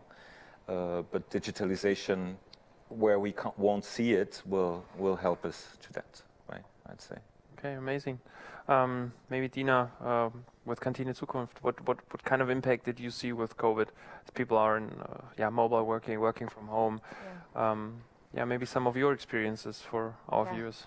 It was crazy to hear the stories of the people that we work with from the canteens, because canteens were not included in the regulations that were published by the Senate of Berlin. So they didn't have to close down like restaurants. They could stay open with implemented hygiene regulations. But a lot of them still had to go into like a Notbetrieb. So what is it? Like a emergency. Emergency mode. Operation. Yeah, exactly. So the numbers of meals that they prepared went down a lot. Some completely closed for periods, and of course they had to do things like separate the tables, regulate the amount of people that could go into the room, and they had to let go staff just to cut the costs. or send people into Kurzarbeit. Yeah. But then they were faced with these hygiene measures, for example, having to wrap all the cutlery individually, which is a very labor-intensive thing. And then if you look at the numbers now in companies, in some places only 20% of the amount of people that would usually come are going to eat in the canteen. So, I mean, I'm working for Siemens, and I see it that, especially in a big corporate, people still stay at home. Exactly. We're asked to stay at home. And it's gonna a lot of companies already said that they will have their people stay in the home office or mobile work until the end of next year. So we see that a lot of canteen caterers, they are trying to be as creative as the restaurant industry in finding ways of how to get the food they produce to the homes of the people. Yeah. Cool. Before we jump into a discussion focused on good food and also on how we will eat in the future, we will start our live poll. So again, to our viewers, slide.do or the link in the YouTube video description. And the password is nextbite, tall N, tall B. And our question is, which innovation in hospitality excites you the most? AI-driven menu customization, robotic cooked meals, holographic order processes, or self-ordering tabletops? So we will get this answer in approximately 10 to 20 minutes. And the next point I would really like to discuss is the quality of food. Of course, in hospitality, there are cheap options that you can get, but we started discussing that there are more and more food options that are also like really good quality. How do you see like the requirements for such an offering in order to be interesting for the mainstream people in cities? I think it's a very difficult discussion to have, because I'm always telling people, okay, in order to appreciate the people and in order to actually support a future-proof food system, you need to spend the money. Like, there is the need, and we could see during the COVID that also in hospitality, the margins are razor thin. So it's super, super difficult to buy better quality products in hospitality because you definitely need to ask more money, and people, especially in Germany, are not willing to pay more money for food. So that's why a new food culture is so important, and this transparency. So I think it's very difficult to have this conversation because when you talk about hospitality, and especially also in the bigger public canteens, it needs to be cheap, and the food is like the easiest thing to switch and to keep low. So I think it's definitely for the consumers to also be willing to pay a lot for it. And in the case of public kitchens, there needs to be also subsidies from the government to make it happen and to, Cool, thank you. Maybe Christian, from your perspective, with a also experience of several years, how do you see this part of the mindset and the culture? I'll go back to the 1950s where we spent 40% of our salary for food. That changed. I didn't know that. Wow. That changed in Germany. It was more than 40. No, sorry, in Austria. But I guess it's about the same thing in Germany. Now it's rent. We spend about 40%. Yeah. And these days it's less than 10%. So what we did within the last 50 years was that we made food affordable, whatever it costs. And that is the perversion of our system in the industry. So we made it possible that, for example, pork neck, 300 gram costs €2.99. That's less than cat or dog food, by the way. And on the other hand, we buy Weber barbecue grills for €1,000. How pathetic is the mindset gone? And we are probably in this room are all very gifted, and we probably can go to Markthalle 9. But there are a lot of people who have to spend like euro per euro, and they need to spend it on meat for €3.99. So I think it's a huge problem we are standing in front of. And aha moment was 3 years ago that maybe technology can play a small part on the supply chain to make food cheaper again, give more money back to those who produce it, without making it more expensive on the other hand, on the table. So increase quality, decrease costs at a different point. Just like Exactly. Of technology. And what we also have to do is to educate those who eat that a Wiener Schnitzel, for example, is not available 7 days, 24 hours a day.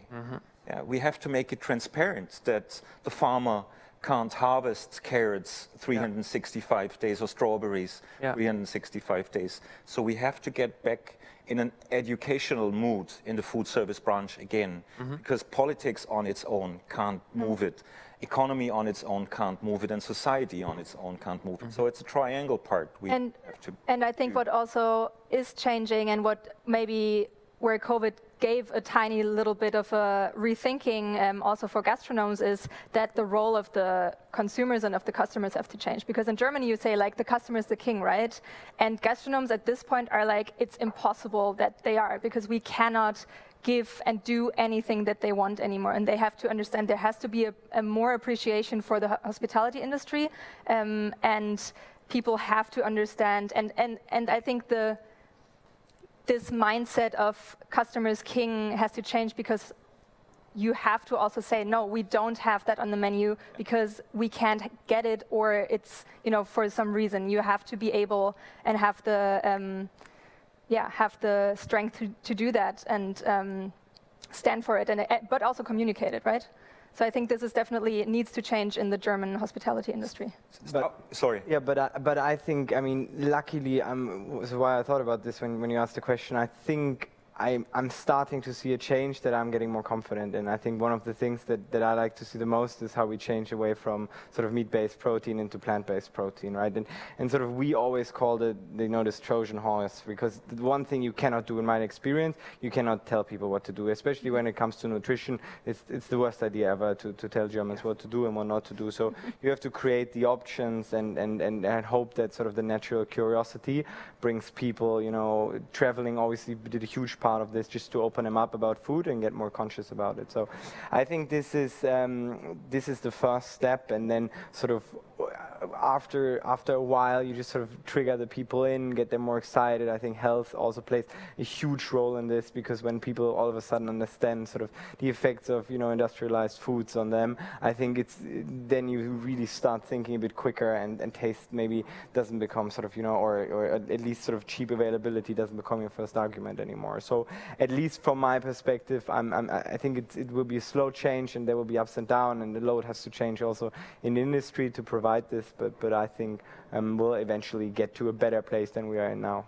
Yeah. I'd say the good news is that the demographic change, that Generation Y, Z, and Omega is the ones who are really tiny. They want to know where it comes from, who produced it, and who cooked it, and they want to know the story behind the food. So the industry has to change anyway. This is the part of the good news, I'd say. But it takes time. There's a great book that I can recommend by Yves Thoreau, Generation Yum, about Generation Y. It's a nice read. I'll keep that in mind. Yeah, you should Generation Young? Yum. Okay. Yeah, and it's all about.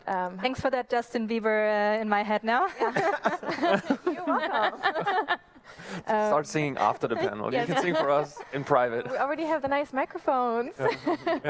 But you also mentioned the health factor, and I think that's also something that Corona helped with, because in the past, or people just in general, they don't like to talk about the health or healthy food. But Corona, or the pandemic showed that it is an important factor when it comes to having resilient societies, and that people who eat more healthy and have a healthy lifestyle in general are less likely to have a really bad outcome even when they get the virus. So I think that's like a positive side effect of this pandemic. Cheap food is much more expensive than expensive food. Exactly. It's like where the costs. Society, the costs. Doctors pay a lot more money to those who eat that cheap food than those who eat. I think that's difficult because you don't pay for it like at the very moment. Yes. As I said before, not everyone can afford that expensive food. So it's about to find solutions to find a balance. Yeah. Cool. I think we do not have anyone in Zoom. Is that correct? Yeah.